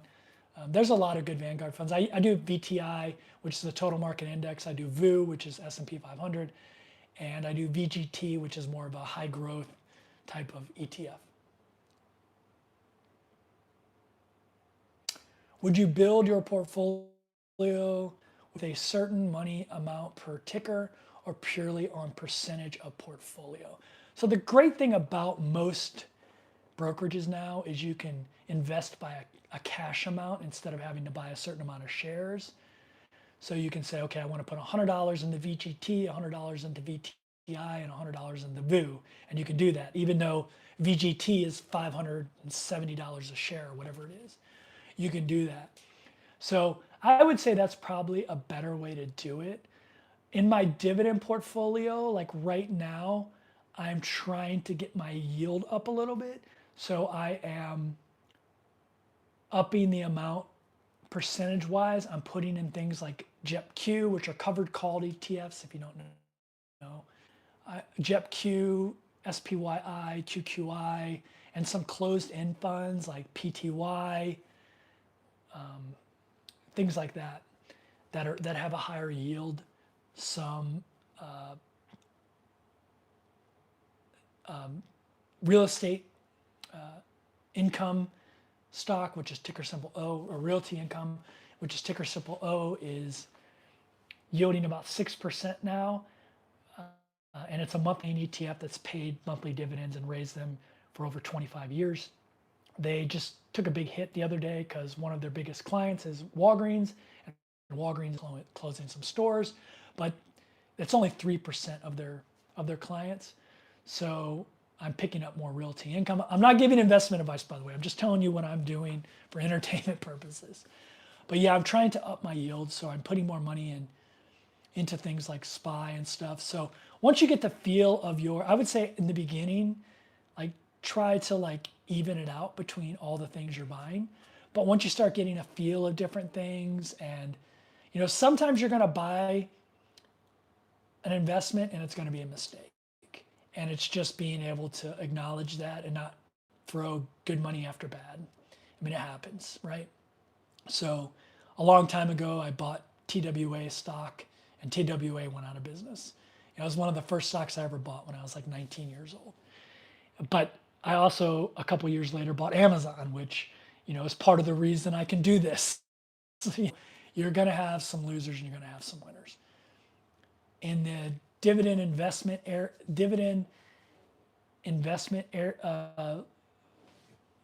arena, you want to look for, people who have paid dividends for a long term that have been consistent.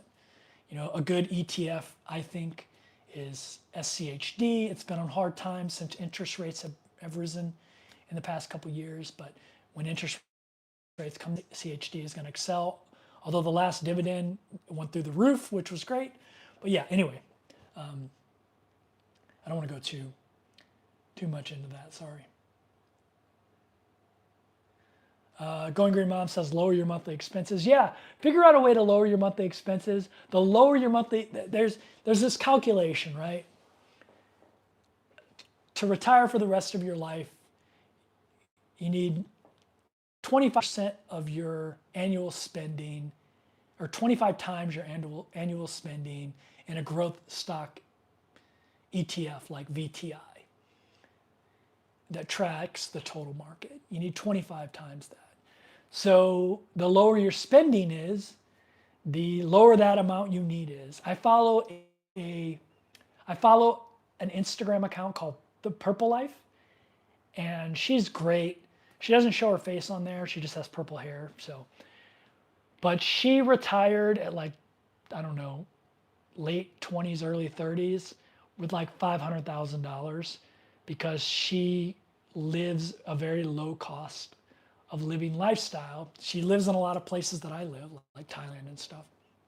And she was able to retire on $500K in her 20s, right? That's for the rest of her life that she needs that money.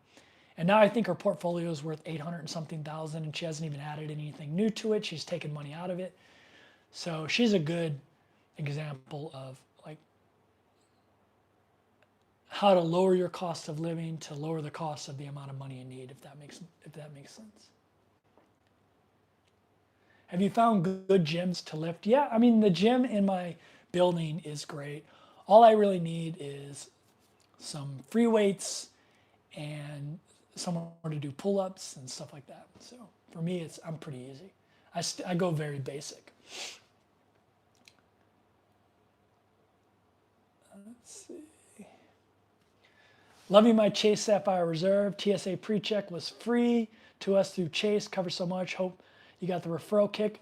Now I know who did Chase Sapphire Reserve because I did get that referral kick. So thanks, Rich. That's 10,000 points. That's a lot of points on. That's like $150. So thanks, Rich, for that. $150. Chase Sapphire Reserve is the card I recommend if you don't want the big monthly or the big yearly fee, which to me pays for itself. Go for the Chase Sapphire Preferred. But yeah, it's a great credit card for travel. Jerry says dividend aristocrats. Yeah, I mean, we have had some dividend aristocrats cut recently, so you do gotta, follow your stocks. But for those who don't know, dividend aristocrats are companies who have paid and grown their dividends for 25 consecutive years. A dividend king is someone who's done it for 50 years.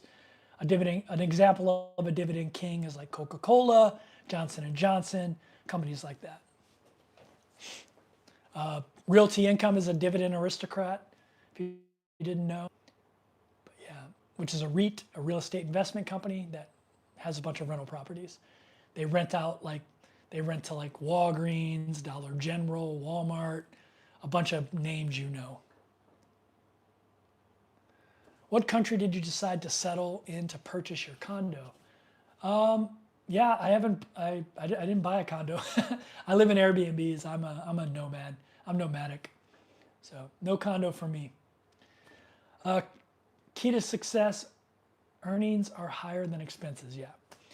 I mean, I always tell people, like, your first priority each month, it should be investing. I mean, obviously food, shelter, clothing, those are important. But you should try to cut those expenses down as much as you can so you can invest as much as you can and be able to live your life the way you want at some point. Another resource is Choose Fi, which is a podcast. I think they're on YouTube, but you can get them on all the podcast providers like iTunes and all that stuff, but they're really good. Choose Fi, which is Fi stands for Financial Independence. Guys channel, I have not, but it sounds like something I would enjoy. Hey, if it looks like I'm caught up on questions, if I missed your question, ask it again. If you want to live cheap in Thailand, avoid Nana and Soy Cowboy. Yeah, I mean, I'm at the BTS, which is outside of Bangkok. I mean, it's still Bangkok. You can see Bangkok in the background, kind of. If I get out of the way, it'll be less foggy looking. But yeah, I mean, I can get on the BTS and be at Terminal 21, which is a soak, like the center of Bangkok. Like that's like their Times Square. I can be there in 20 minutes, and it'll cost me $1. So, and I like that. I like living outside of the city. For those who know Bangkok but may not know where the Punawadi BTS is, you have Asok, and then you have like Ekamai and Tong Lo, and then you have An Nut, and then you have like 4 more BTS stops, and then you have the Punawadi BTS. You skipped my comment. If I skipped your comment, it wasn't intentional. Put it back out there. I'm looking for the question marks in front of questions. But yeah, if I missed it, put it out there. Why are you so cool? I don't know. I don't know if I would say I'm cool. I think I'm pretty dorky and pretty boring, to be honest with you. I'm kind of a dork.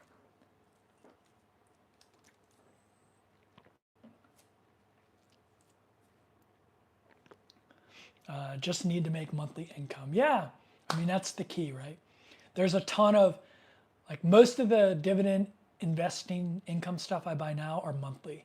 There are things like PTY in the Guggenheim Fund, JEPQ, which I mentioned, Realty Income, Agree Realty, the SPYI I mentioned, QQI. Those are newer though, so be careful with those. I'm just kind of experimenting with those. Stuff like that. Yeah, monthly payers, so the income is consistent. Did you consider becoming a financial advisor? Nah, definitely not. I mean, I've been, like, I grew up in a lower income family, and like I just said, I'm kind of a nerd, kind of a dork. When I was 16 years old, I was coming home and watching CNBC every day. I was going to the library and reading books by Robert Allen, which was like real estate. If you don't remember him, he wrote a bunch of real estate books. And when I got in the military and started making my own money, the first thing I did was get an E-Trade account. This was in '94 when that stuff, which subsequently went out of business. I bought it because it was my hometown airline, and that was a valuable lesson. And so I started researching, and back in the .com days, I was buying a bunch of stocks that are now out of business, but some of them that have, made me financially independent. So it's it's something you've got to learn yourself. I'm not a big fan of financial advisors, and I don't think I would be a good financial advisor. I mean, I'll give you my financial advice now. If you don't want to do your research, just buy index funds like VTI or VU, Vanguard Total Income, or open a Vanguard account where you can buy VTSAX, which is the same thing as VTI, but it's their mutual fund, and it's, I think, a little bit lower cost than VTI, although VTI is really low cost. Have you ever thought about traveling to Nepal? Yeah, I actually had Nepal booked before COVID hit. I had paid for a package to go to Everett Base Camp and everything. It's going to be super fun. I was actually taking a train from Moscow to Mongolia and then going to Nepal. I was doing the nomad train, is what it was called, all through Siberia to Mongolia. And then COVID hit and I couldn't do those things. But yeah, it's definitely on my list. I need to do it. I need to do it. I need to do it. Thanks for reminding me, Clorox. Are you still cruising free with Princess? Yeah, I still have free cruise offers. I actually am. So I'm booked until January in Airbnbs. If you're just joining, I'm here in Thailand until August 1st. Then from August 1st to October 1st, I'll be in Kuala Lumpur, Malaysia. And then from October 1st to I think January 6th, I'm in Manila in the Philippines, in BGC, the neighborhood of Bonifacio Global City. And there is a cruise coming back to States in April from Australia, which is not too bad of a flight from the Philippines. And right now it's free for me because I'm still getting those free cruise deals. So, but I'm like, well, what? I'm like, I don't know if I'm going to stay in Asia till April. I kind of want to get back to the United States, hang out with my mom for a month, and then maybe start a European leg, although that'll be the winter in Europe, so I don't know if that's smart. But April makes more sense, come back in April, and then do the summer in like Iceland and Ireland and England, and then over to France and maybe some other places. But yeah, but I should book that because it's free. Well, not free. Taxes, port fees, and gratuities I gotta pay. Would I consider teaching English in Vietnam? So I used to teach English through VIP Kid. I think I have some videos about it. Actually, I know I do.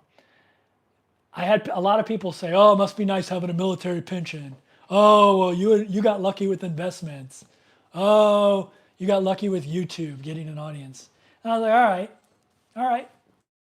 I'm going to show you that I can make enough money to fund my travel lifestyle. At that time, I was traveling with a program called Remote Year, which cost $2,000 a month, and that handled all the logistics of travel, including where I lived, plane flights, everything. I lived in a different country every month for a year, and it was $2,000 a month. The only thing I had to pay for was food and everything else. And so I was like, let me find an income source that I start from scratch that I can build up to $2,000 to $3,000 a month. And that's what I did. I did VIP Kid. I taught English online.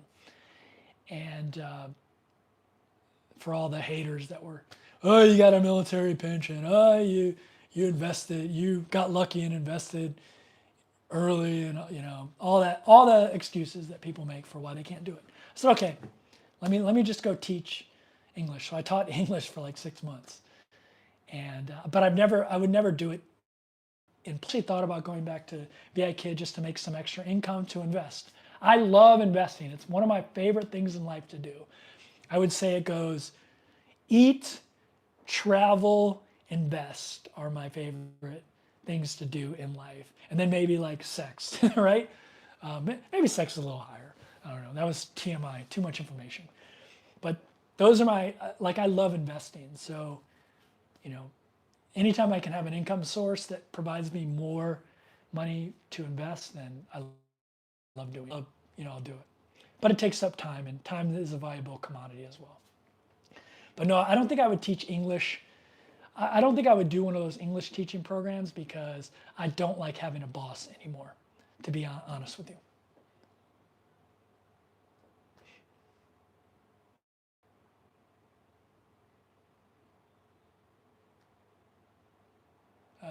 Most of the stuff I buy is monthly these days too, just smooths out income flow. Yeah, exactly.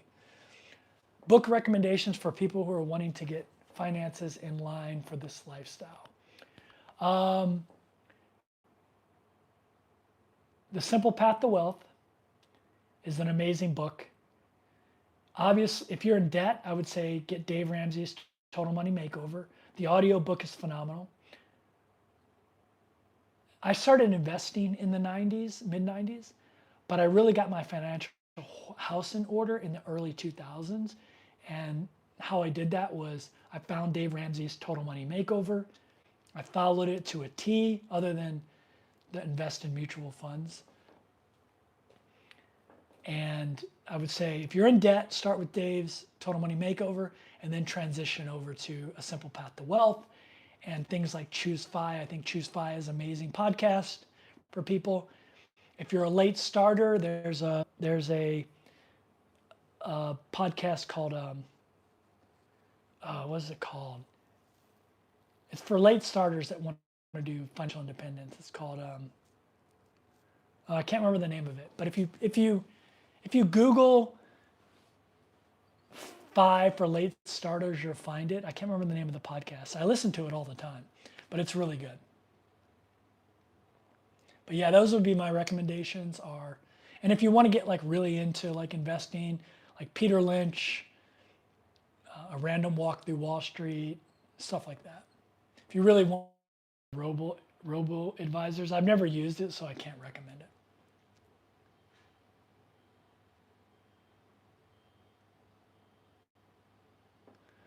Andrea said, hop on the Majestic Transatlantic in February. Yeah, that's going to be amazing. Luckiest gambling ever is dividend stocks. They pay out regularly. Yeah. Rich says, I had always put any salary raises into investing. That's a good way to start. I did the same, like, in the military, you get ranks, and at the E5 level, the pay grades for enlisted are E1 through E9. At the E5 level, my expenses never increased. So I made it up to E9, the highest level, and I never spent any more money. I just invested all that money after that point. Catching up to FI, that's the name of it. Catching up to FI. Good. Thank you, Going Green Mom. Catching up to FI. Catching up to FI, that's it. All right, I'm all caught up on questions. We have 130 people in here, so I'll stick around a little bit longer, as long as my battery's good on my phone. If you have any questions, throw them out there. If you're just joining, I am in Thailand until August 1st. I'm getting a bunch of dental work done, almost $20,000 worth, 22 crowns, and 6 veneers. That's 28, right? Yeah, 6 veneers, and after that, I'm going to go to Kuala Lumpur, Malaysia for 2 months, and then I'm headed to the Philippines for 3 months. I'll ring in 2025 in the Philippines, which will be amazing because I'll be in Bonifacio Global City, which is an awesome place. And then I don't know what I'm going to do. Maybe stay in Asia a little bit longer. Probably, maybe if I stay in Asia longer, I'll probably come back to Thailand. So, how much is my Airbnb per night? So I haven't calculated the per night, but it's like $900 a month for this one. I'm in a very niche place called True Digital Park, and it's really hard to get an Airbnb in here because it's so popular with digital nomads. Google or look up on YouTube True Digital Park. You'll see some videos about it. It's this amazing work, live, play place where they have three awesome buildings, condo buildings with amazing pools and gyms that are connected to True Digital Park, which is a combination of a mall. It's a small incubator, so there's a lot of startups here and a bunch of co-working spaces. And it's 2 buildings, and that building is surrounded by a running track. So they're really into fitness here. Like half the stores in the mall are like fitness stores, like running, like shoe stores for running shoes. Like I wear Hoka now, and I didn't think you'd be able to find Hoka in Thailand. All the running shoes there have Hoka brand. And so it's a little bit pricier. But I am staying in an Airbnb, so it's $900 a month. If I wanted to book or rent an apartment just like this in this building, it would be between $375 and $450 a month without utilities. Once you add utilities and internet onto it, it'd be another $100. So probably $475 to $550 a month in a 1-bedroom like I'm in. If you wanted a 2-bedroom, that'd probably cost you between, counting utilities, not in Airbnb, probably $550 to $700 a month. So, and it's just a great commute right on a BTS line, which is like an above ground subway, a train, which is really nice and air conditioned. The True Digital Park, I can walk from my condo to the BTS station, and it's all covered. They have a sky walkway to the train, and it's all covered. The track is covered, by the way. So yeah, really cool. You have 6-month booked, but that was only 2 places, or did I miss it? Yeah, I have 6-month book. I have 2 months here, Thailand. Actually, more than 6 months, almost 6 months, almost 7 months. 2 months here in Thailand, 2 months here in Kuala Lumpur, Malaysia, and 3 months in Bonifacio Global City in Manila, Philippines. I'm broke in Houston. Do you think Colombia, Peru would be better than Asia? Closer to the US for truck driving? Yeah, I mean, I love Colombia and Peru. I lived in Colombia and Peru both for a month, and I loved my time there. It was very affordable. Yeah, I mean, it would be. If you're a truck driver, I mean, in the US, you can make pretty good money driving trucks. I would say get rid of your apartment or house or whatever and live in the truck. If you don't know, I am fascinated by truck driving. I think that's a career I would have done had I not joined the military. I would say get in. I follow a lot of truck drivers. I would say get into a truck, drive over the road, and that way you'll be able to save as much money as you can. Every now and again, when you need a break, get an Airbnb so you're not going stir crazy. But yeah, that's what I would do. I would live, if I went to zero right now, I mean, I'm a lawyer. I have a law degree. I could go work at a law firm.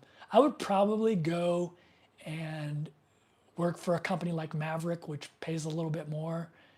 And I would be an over-the-road truck driver, and I'd live in probably 75% of my money, and I'd buy dividend income-producing stocks. So every month my income would be going up with my stocks, and that's what I would do. I mean, if you want to know what I would do right now if I started with zero, even with a law degree where I could go get a $200,000 a year job, I would want something a little bit more independent. So.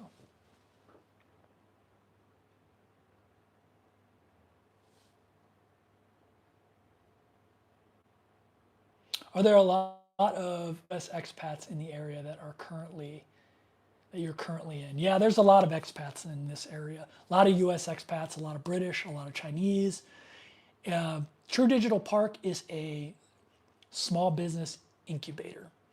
And so one building is devoted completely to that. There are some restaurants in there that I go to, and there's a Lotus Express, which is kind of like a little supermarket that I go in occasionally because they have really good food there that you can buy.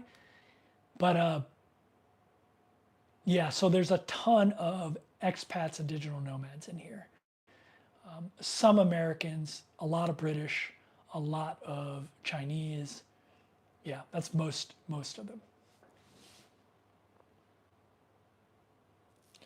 My grandparents lived in Peru for a few years, in Colombia almost 2 decades. By the time they passed, they wouldn't have gone. Yeah, I mean, probably during those times they were rough places to live, but now, I mean, I lived in Miraflores in Peru, and it was amazing. and I lived in, oh geez, I lived in Medellin, Colombia, and it was awesome.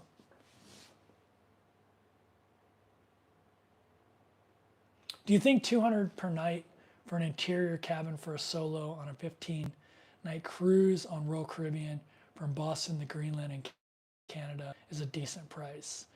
Does that include, is that a drink package included and all that kind of stuff, or is that just the room? Because if it's just the room, I'm assuming it includes port fees, taxes, and gratuities. I would say that that's expensive.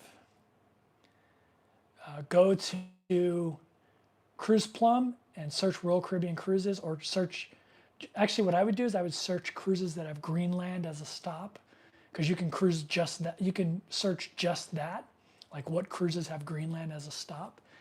And I would search that way and find out, see if you can find a better deal. I would say $200 is more expensive, but Royal Caribbean is more expensive, especially if you're on a new ship. Royal Caribbean new ships are expensive.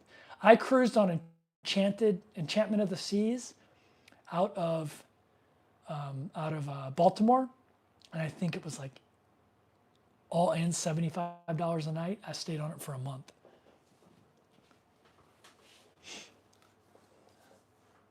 But yeah, go to Cruise Plum, just search, do a search where you're just searching cruises out of wherever you want to cruise out of the United States. You can search by just out of the East Coast or just out of a specific city, if that's what you're looking for, and I would search that way. But yeah, that sounds a little pricey. But it is Royal Caribbean, so thanks for recommending ChooseFi. It's hard finding financial advice that's trustworthy. ChooseFi is amazing. I wish if I would have had ChooseFi when I was, if I would have had ChooseFi when I was in 1994, which I know it didn't exist, I'd probably have at least 100,000 in monthly income. I would say at least a monthly, at least 100K in monthly income, passive, at least, if I would have found it back then. Mad Scientist is really good too, as Going Cream Mom said. His stuff is very number based, and he's really good as well. I would also say, if you like to read, Mr. Money Mustache, he's the one that kind of created the FIRE movement. Although I would say I was in the FIRE movement before him, personally. I just didn't have a name for it. Southeast Asia is the best in your opinion? It depends on my mood. Like I don't like speaking in absolutes because it depends on my mood. Like I really want to live in Iceland for a little bit.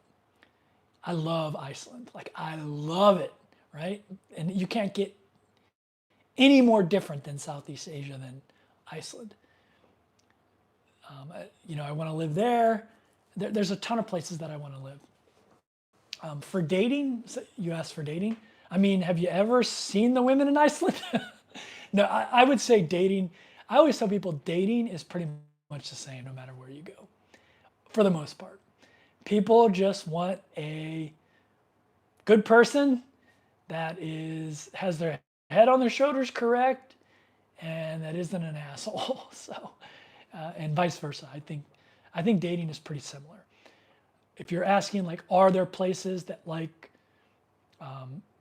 the specific type of person you are, maybe you're a middle-aged white guy, like yeah, some places in Asia really like middle-aged white guys. But I will tell you, in Iceland, having black hair like I do, and being a little bit like dark complected, like a more olive-skinned look, I do really well in Iceland because everyone's blonde there. And so in Iceland, I do really well in dating as well as I do in Thailand. Or in Colombia, you can do really well. If you're a blonde guy in Colombia, like you're going to be able to date any woman you want. So it just depends on, there's a lot of different factors, but I would say middle-aged male and middle-aged white male, you're going to do pretty good in Thailand. There's going to be a lot of women that like you.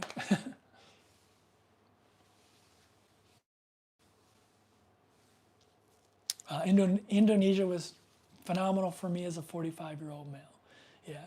I mean, yeah, but again, like I think anywhere, like dating is like 99.9% of it. 99.9% the same. There are maybe subtle differences and cultural differences, but for the most part, it's all the same, in my opinion. But I don't date much either, so I'm much more confident talking about investing than I am dating. I'm not good at it. I'm an introvert. I'm shy. I wouldn't say I'm shy, but I'm an introvert. And when you travel like I do, no, everyone says like they want to travel and all that stuff, but nobody actually wants to date a guy that travels full time. Like, why would you want to date a guy that travels full time?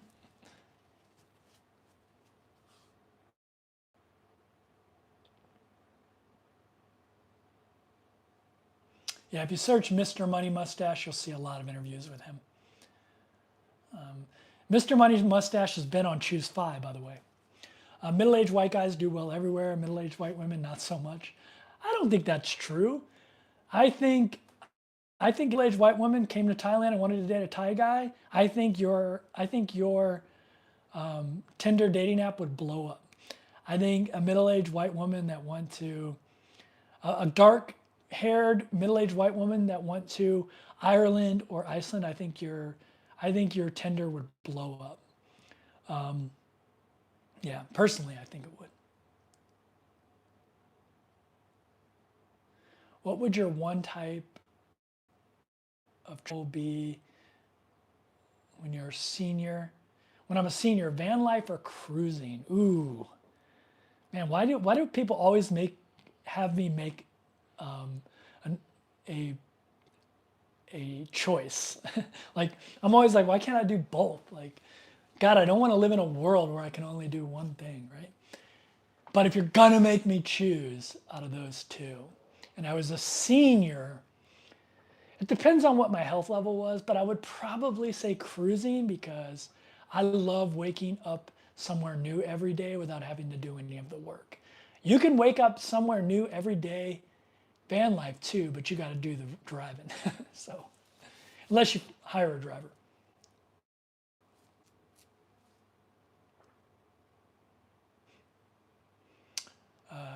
Chick Flick Cherry says I'm going to Thailand. Yeah, I did Bogota for 1 week.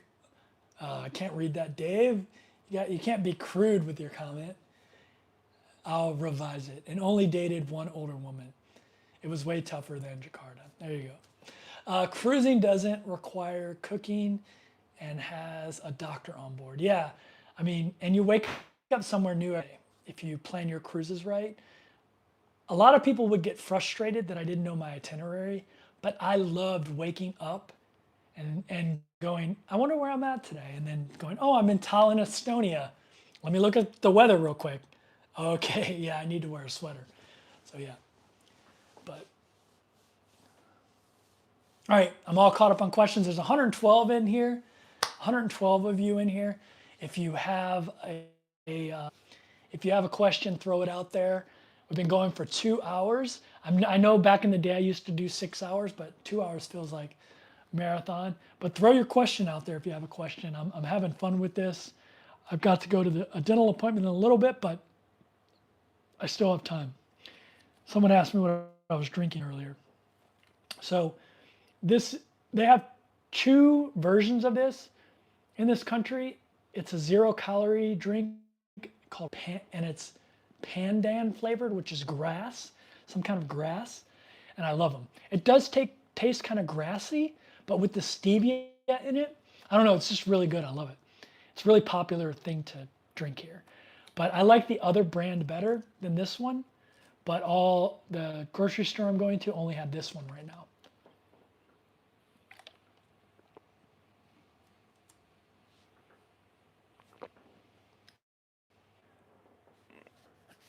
Someone said you need Spanish in South America. I would say that's true in a lot of places. But if you're in main cities like Medellin, Bogota, Mexico City, in Miraflores in Peru, places like that, Cusco in Peru, you'll find a lot of English. So far in terms of food, Do you feel like you enjoy it, or do you miss American style cuisine? So the great thing about most of the places I go, their JLux, is you can get American style cuisine anytime you want. Yesterday, I felt like a Big Mac and I got McDonald's. Thailand has a bunch of American cuisine, including, um, what's that steakhouse called? Oh God, I can't remember. Sizzler. Now, I know in the US, Sizzler is like low budget place, but in Thailand, it's actually like considered pretty fancy. So Thailand has Sizzler. Thailand has Starbucks literally on every corner. There, the hotel I was staying at next to my dental clinic, there was literally a Starbucks across the street from a Starbucks. It was like New York City. There are Starbucks everywhere. There's a Starbucks in almost every train station. There are Starbucks everywhere. If you want Starbucks coffee, you will get it here. Another, McDonald's are everywhere. KFC is in more places than McDonald's. Burger King is everywhere. Taco Bell is starting to be everywhere here. If you get on the Grab app, you will find Mexican food, Italian food, Pizza Hut, Domino's Pizza.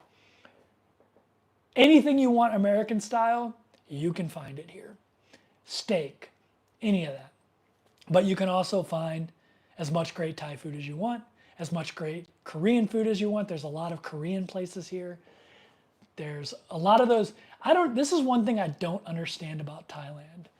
And I've been working on a stand-up comedy routine, and this is one of my jokes if I do it in Thailand.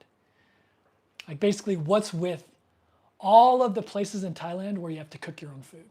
It is so popular in Thailand. I would say 50% of the restaurants in Thailand, you are either these outdoor restaurants where you go and grab seafood and they'll have a grill on your table and you grill it yourself, or there'll be these like Korean places where you have these bowls where you cook your food, you fry it and then boil it, and it's so popular here. Like, why would I go to a restaurant and want to cook my own food? Like, that's why I go to restaurants. I don't want to cook my own food. And the response to that is always, well, Kevin, it's going to be really fresh. And I'm like, the cook is 20 feet away from me, cooking the same ingredients a million times better than me, right? A million times better than me. And then some server walks it to me. It takes like 20 seconds to walk it to me. I'm okay with the food being 20 seconds less fresh than eating it straight off the grill. Like, I don't understand the fascination with the restaurants, cook your own food restaurants here in Thailand. It's literally like 50% of the restaurants, maybe more than 50%. And so to answer your question, I don't ever miss American style food because American style food is everywhere in Southeast Asia, whether it's fast food or specialty restaurants.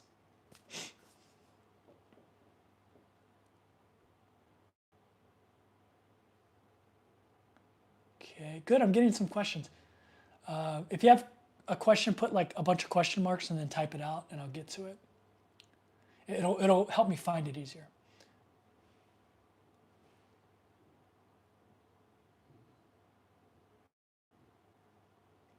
Andrea says, definitely would love to hear about your meeting with Grounded Life Finances. Yeah, we're just going to go have dinner in En Nut neighborhood. They used to live in the En Nut neighborhood. I used to live in the En Nut neighborhood. And we're just going to go have dinner over there. They're in their real fancy, awesome Airbnb that I actually have bookmarked, and I actually would have booked it. And I would have booked it during their time, but they had already booked it.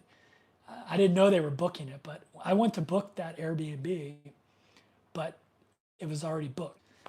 And they just happened to be here. And I didn't know it was them that booked it, but I love the Airbnb they're in. It's a little bit expensive. I think it's like $1,400 a month. That's pretty expensive for me. I want to live on $600 a month. Where do I go?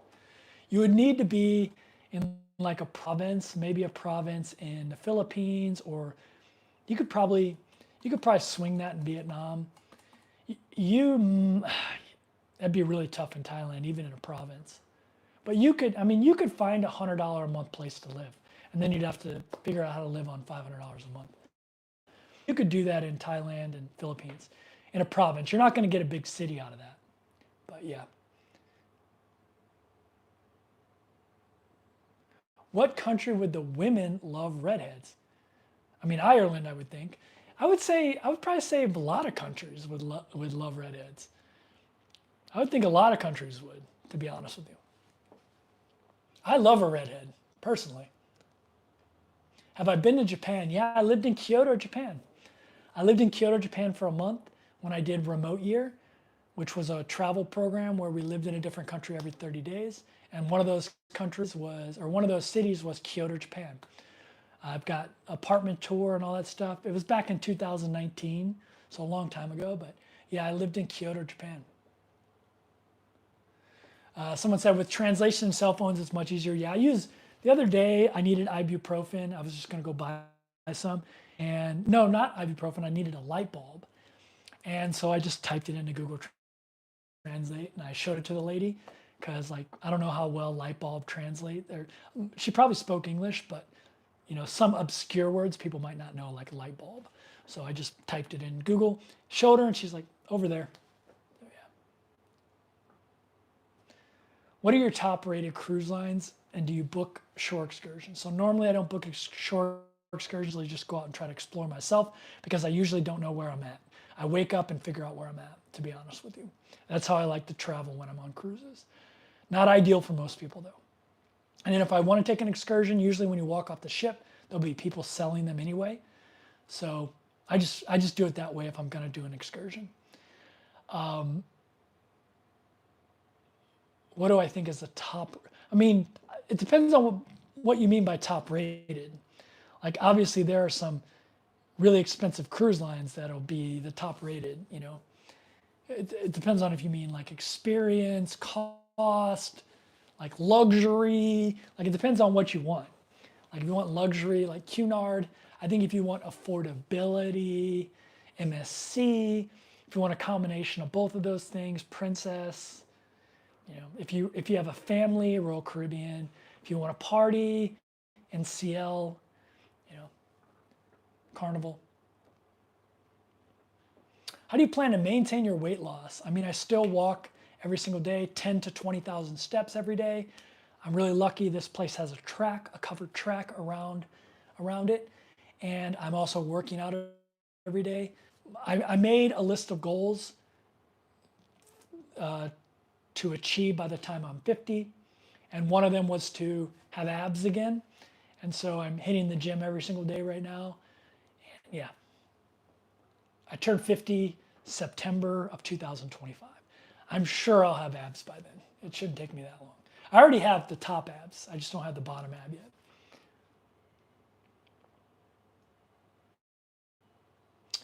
Really enjoying Warren Buffett, The Interpretation of Financial Statements by Mary Buffett and David Clark. Very cool. Yeah, it's great. I love Warren. I'm a Berkshire Hathaway investor, and I want to get to the shareholder meeting one day. I have a Thai student staying in my house. I'll ask her about the restaurants. Yeah. I mean, my favorite Thai dish is a northern Thai dish called khao soi. I don't know where she's from or he's from, he or her. Her. I don't know where they're from, but if they're from northern Thailand, they'll know khao soi for sure. That's my favorite Thai dish. Down here, I eat a lot of pad kar pao, although I do find khao soi in some restaurants.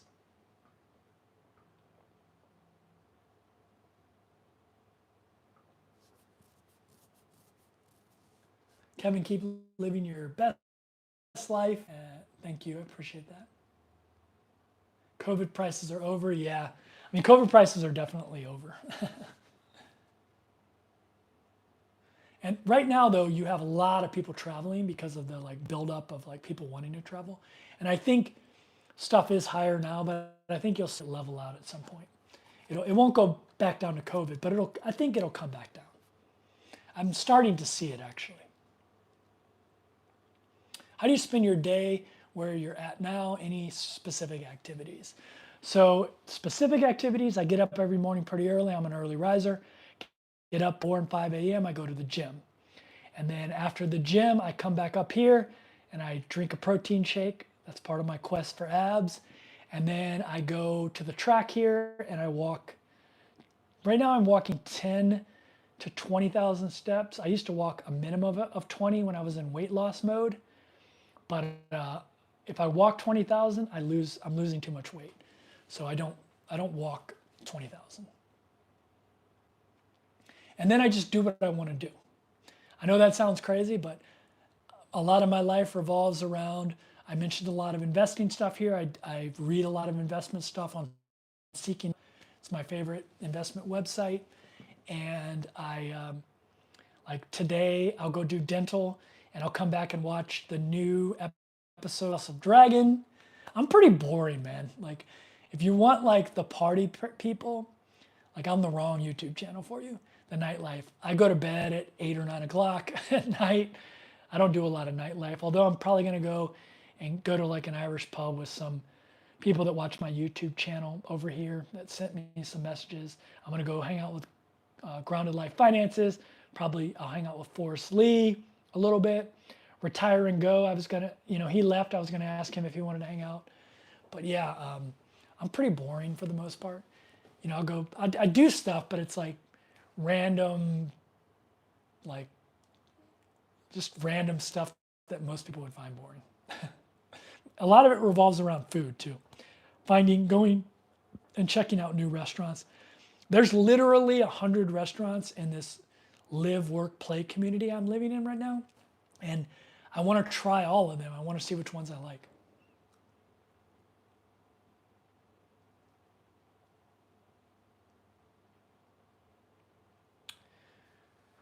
Do you think it will be more common for us to get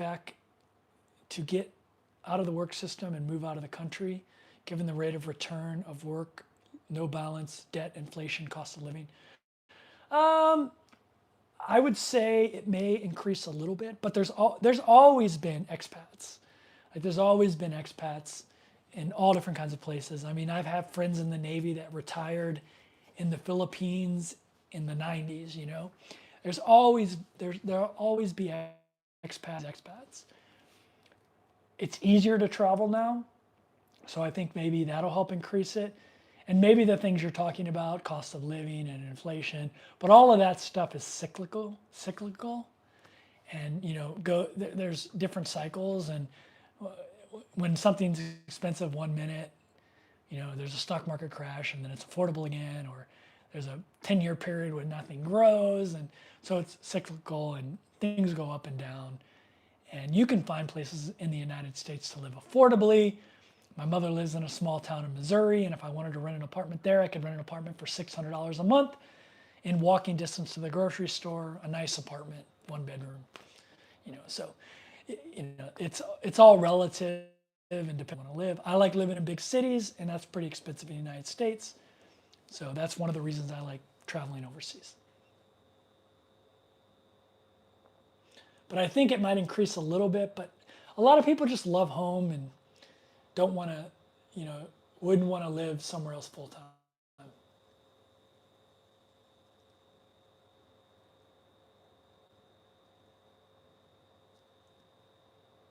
J Lux is pad so you. I don't know. I got to try that. A lot of times they'll have English versions of the names on there, like pork with basil. And so I don't know the name. So I might eat that, but I don't know the name. Have you ever thought about doing the Santiago? Yeah, I have, definitely. I've got a lot of friends that have done it, so it's on my list.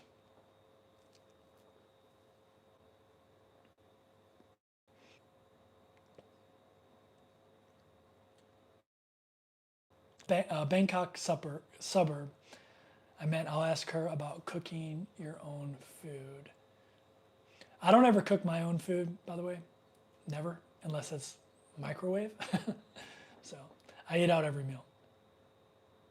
Why didn't you record any videos off the ship during your excursions? As PK, thanks for being a channel member, by the way. It would have been nice. I'm not a very good travel vlogger. I'm just not. I've tried it in the past. I've been watching a lot of Retire and Go, and I like his style, and I might steal it. I'll let him know that, hey, I'm going to steal your style. And he does a lot of travel vlogging, walking around and stuff. And I really like his style. It's non-invasive to the people around him. And so I might steal his style and start doing more of that. But yeah, I didn't do a lot of that. So I apologize for that. Hello from Willagama. What's going on, Patrick?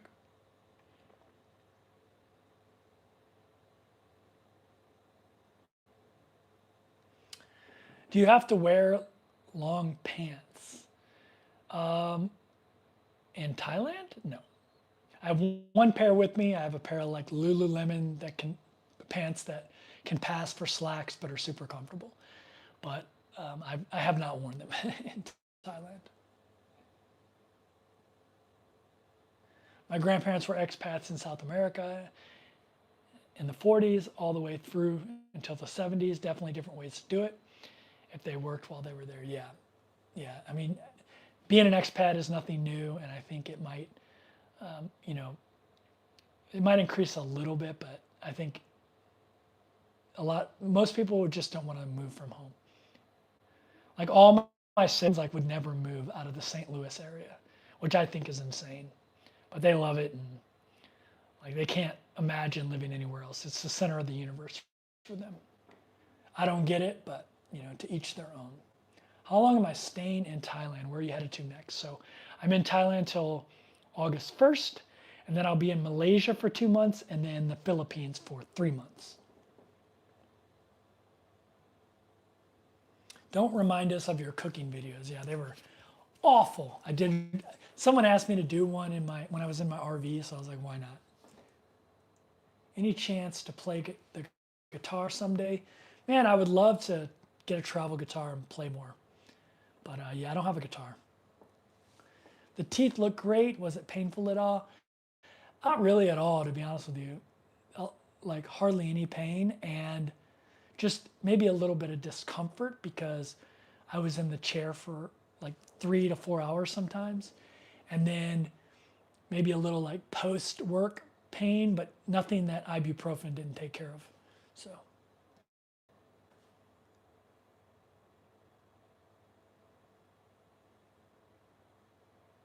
You can try those Ray-Ban sunglasses that record. Yeah, I should get one of those secret recording devices and do that.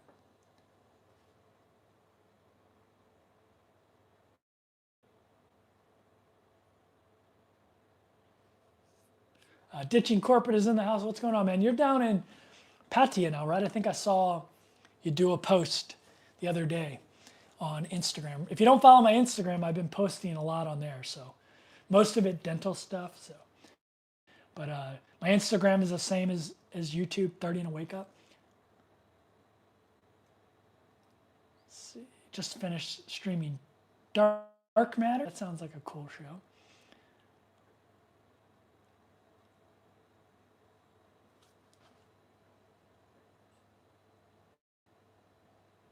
How do I get the 60-day? Asked Cheryl Kelly. Are you talking about the 60-day visa here in Thailand? I think July 1st it went into effect that you just get 60 days on arrival. But to be honest with you, I'm not a good person to answer that question because I have a lead visa, and so I don't need to.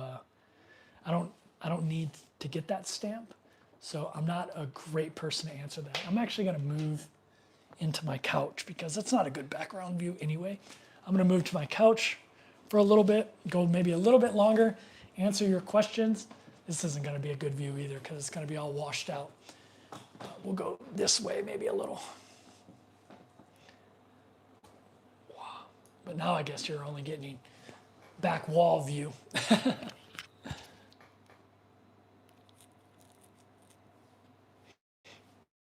Hockey player here. Remember those badass Blues? Yeah, I'm a huge Blues fan.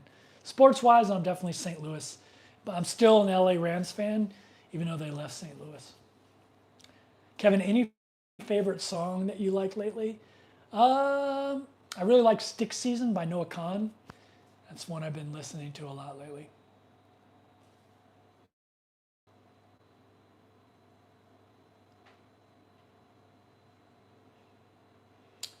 Who was the channel that did your elite visa?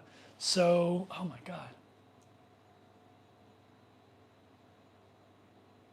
If you search Thai Elite Visa, you'll see her. She's the real curly-haired girl. Oh my God, I'm having a complete brain lapse here. Or you search my videos for Thai Elite, you'll see it explains it. What's the name of their company? I can't remember. That's terrible. I feel bad. Yeah, they were great. It's much more expensive now to get a Thai Elite visa than when I got mine. So all those people that were making fun of me for spending $30,000 on a 20-year visa, that same visa is like $150,000 now. Have you thought about selling courses or coaching? Nah, not me. That's not my thing. I don't like selling my time for money. And I don't even know what I would do a course on, to be honest with you. Like, I'm a jack of all trades, master of. Can we get a condo tour? I don't know how great it will be because everything looks washed out. And I'll do one on my channel in the future. That's my little kitchen. It's actually a pretty big refrigerator for Thailand. That's the front door. Bathroom. Just a shower. Toilet. It's my little couch, my TV, my view, my balcony. There's a little balcony out there. My bedroom's kind of a mess because I had this set up to do that live stream. There's the bed. It's got a huge closet. And then the floor to ceiling windows. But yeah, pretty basic Thai condo here. Very basic, but that's what I like. I mean, I prefer a studio. I'd rather have that wall knocked down. I like everything in one room. But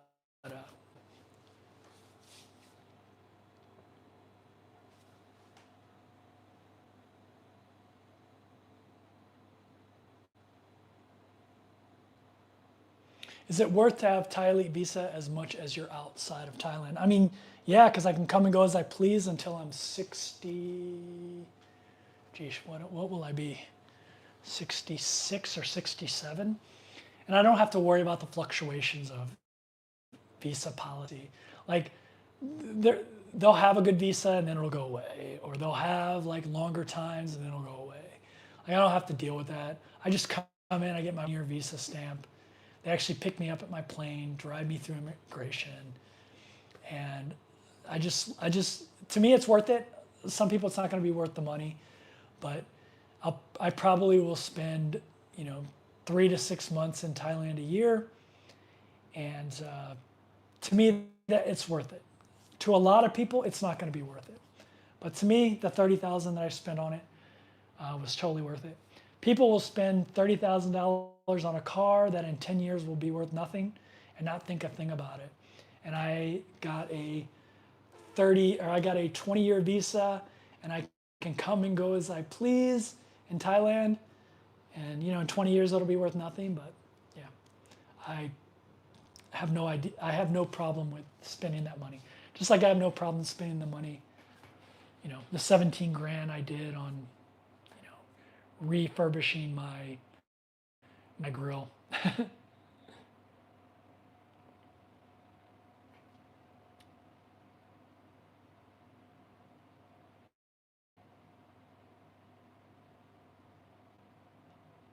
Which area is your condo located? So I'm at the Punawati BTS. It's True Digital Park.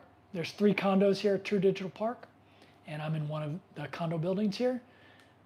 Yeah, so I'm on the Sukhumvit line, if you know that. Probably 4 stops past on Newt if you're coming from Asok. Have I been online dating? Nah, not really, because I'm getting all this dental work done. Like, nobody wants to date a guy with getting his mouth chopped into every day. Do you have any tips for walking long distances like you do? Get comfortable shoes and just start doing it. If the first day you can only walk 10 minutes, then by minutes, not by distance. Because as the time comes, the distance will come, right? So go out and walk 10 minutes. And then the next day walk 11 minutes and 12, eventually you'll be walking for as long as you want. Like I can walk 3 hours and still have a normal day without like feeling too sore or anything like that. I haven't been walking 3 hours though because I lose too much weight now and I was getting too skinny. So I've cut it down to between an hour and a half and 2 hours of walking.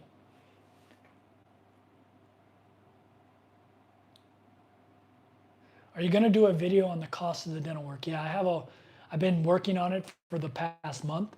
Every time I have a dental appointment, I do a little debrief and I'm putting all those segments together. And when I put the video out, it'll be divided into chapters just in case you don't want to watch the whole thing. Maybe you only want to watch the chapter on the root canal, or you only want to watch the chapter on the crowns, or you only want to watch the final summary with before, after, and total cost. But every segment, I do an updated cost on how much, what my cost is up to. And then at the end, obviously, I say how much the whole thing cost, and I'll do like a lessons learned, what I would do differently if I did it all over again, kind of segment at the end as well. So it's going to be about a 45-minute video, but it'll be divided into chapters. You can go to whatever chapter you want.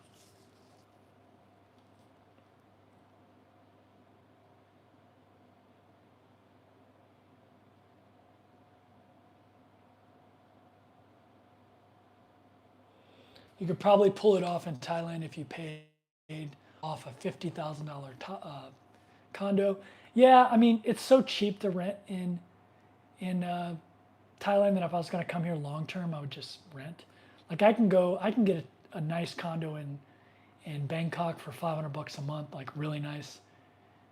So that's $6,000 a year. I mean, it took me like 8 years just to recoup the value of that 50,000, and I could have had that 50,000 invested in dividend income stocks, making me $5,000 a year.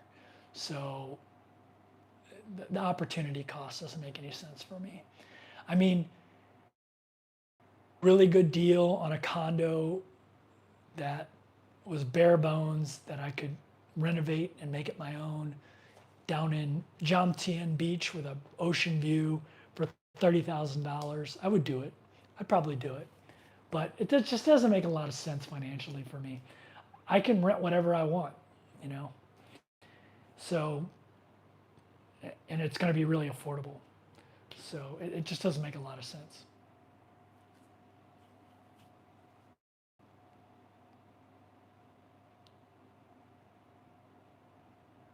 The passive nomad. So I got a 20-year retirement visa and it cost $1 million baht, which at the time was I think a little bit under $30,000. So yeah, I originally got the 5-year visa, which was 600,000 baht, but for an extra 400,000 baht, I could get the 20-year, and that's what I did. So, which was about total about 30,000 US dollars.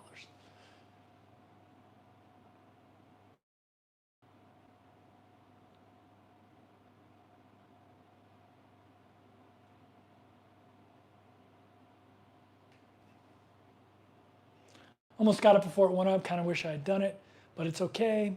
I do think it's worth it. For sure, lots of people say not. Yeah, it just depends on what your priorities are. I mean, again, I say this all the time.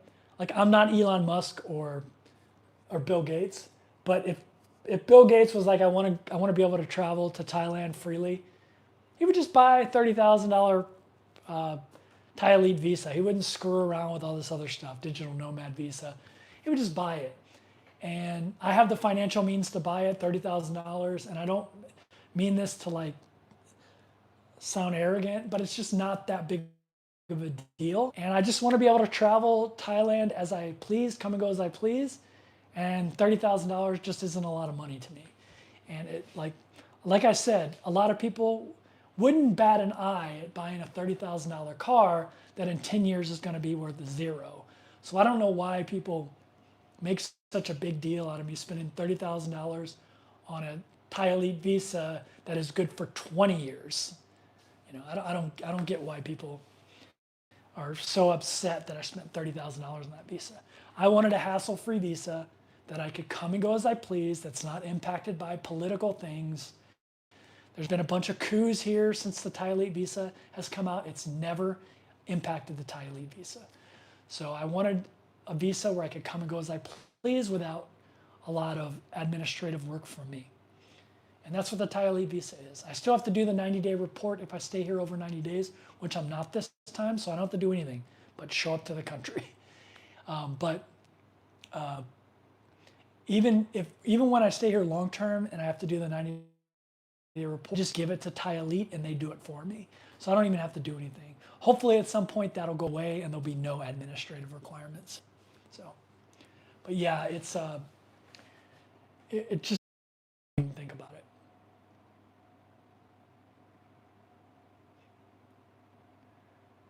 Yeah, David, keep it clean, buddy. Keep it clean. Yeah, there's plenty of channels for the type of stuff you want to talk about. Like there's a million of them. I just like that stuff just doesn't interest me. I'm not a nightlife guy at all. I mean, I'm almost 50 and I was in the Navy for 20 years. Like I did a lot of partying and so I'm not trying to make up for lost time like a lot of other people are. I did that, been there, done that, not my thing. So yeah, there are plenty of YouTube channels that's the whole focus of their channel. No hate to anybody that does it or people that want to watch it, but just not what we do on here. So keep it in the bounds of what we like to talk about on here. There's plenty of other channels, and I'm not judging you. Like you do you, boo. All right, let's see. When you mentioned Starbucks, it looked like the only place gift cards are good worldwide. So what I have noticed about Starbucks here in Thailand is you have to get the Thailand version of the Starbucks app. So like I have the Starbucks app and I have a bazillion points on there because in the States I drink a lot of Starbucks. Oddly enough, I don't drink a lot of Starbucks in Thailand because if you watch my Instagram, all of the condos I live in have what's called Tao Ben, which is this machine that you can go to and get like all the foo-foo coffees I want. And it's only like 20 to 30, maybe 40 baht, which is like coffee fixed from those machines. And they're really good coffee. They grind it there. It's all fresh. It's just a robot that does it. And it's in all the condo buildings that I've lived in. So, but when I have went to Starbucks, I can't use my Starbucks app here. You have to get the Thailand one, and I haven't even been able to figure it out because I have the other app. Like I can't use my email. It's really odd that they haven't integrated that.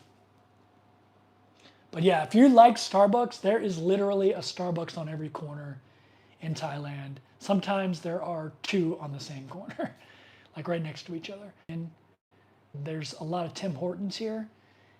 So if you like Tim Hortons, in True Digital Park, there is Krispy Kreme donuts. So if you like Krispy Kreme donuts, come live in True Digital Park. They have Krispy Kreme donuts. You can go get them every single morning if you want.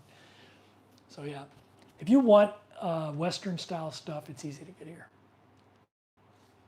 I'm actually going to switch just to the outside of my shirt so it doesn't keep falling. Sorry for the noise that it makes. Hey, Henry's in the house. Hope your day is going well. Kevin, would Thailand be a country you would settle down in? I'd never settle down anywhere, you know me, but I like it enough that I paid for a 20-year visa so I could come and go as I please. It's definitely a place that I'm going to integrate into my travel lifestyle and stops for sure, without question.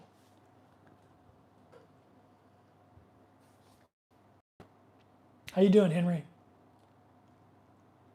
Watt Bry is in the house. What's going on, man? I haven't seen you in a while. Another guy who has been a channel member for years and stuck with me. I can't believe it. I will invest too if you're traveling often. Actually, traveling allows me to invest more. I mean, if I really wanted to buckle down, like let's say, if I was somebody that could earn an online income but wanted to increase my investments, I'd come here to Thailand. Like I could rent a place in this building for $400 a month, But actually right across the street is a smaller condo building, and I looked them up. It's called Le Q or something like that, a French name. It's across from True Digital Park. So it'd be walking distance. It's $250 a month for the condo, and it's a nice condo. It's just a floor building, so you're not going to get the amazing view like I get here, but it's just as nice as this condo, and it's $250 for the month.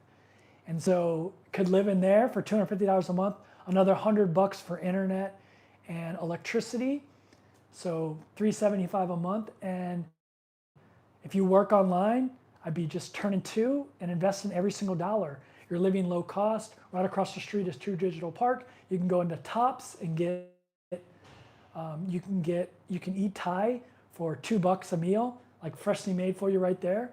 And yeah, I mean, you can live super affordable here and just invest. So.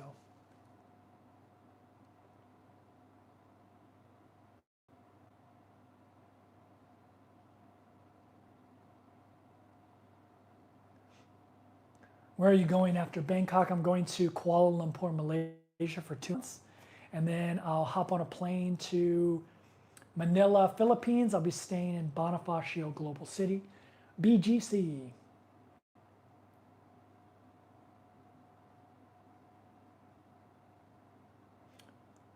I love local Thai coffee shops. Yeah, local Thai coffee shops are really good and they're really affordable. I mean, for 30 to 40 baht, you can get a really good coffee in those places. And I like Thai coffee too, Thai tea, actually. Some people don't like it, but I like it.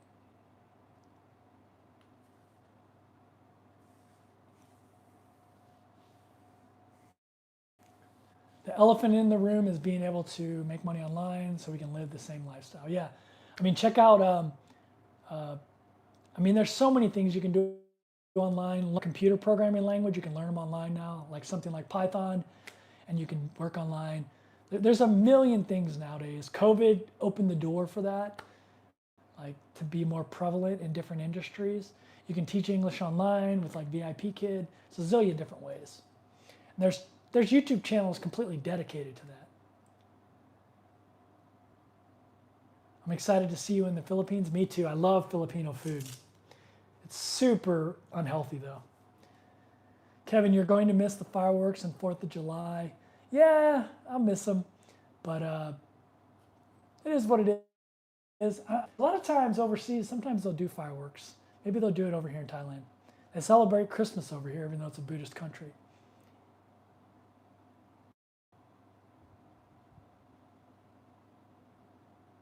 I couldn't find your VIP Kid videos. I'll have to look. Maybe I marked them private for some reason. I don't know. I'll look and see if I can find them. They'd be somewhere around the time I was in Japan, probably. They'd be really old. I'll be heading to KL from Sri Lanka when my visa runs out in a couple of months. Maybe we'll run into each other. Yeah, man. Send me a message or something on Instagram or something like that. Nice coffee shops in Ekamai. Yeah, Ekamai is the really expensive place. And there's a lot of like Westerners there, so there's a whole coffee culture built around that place. It's kind of like, think of it as like a little Chiang Mai in Bangkok.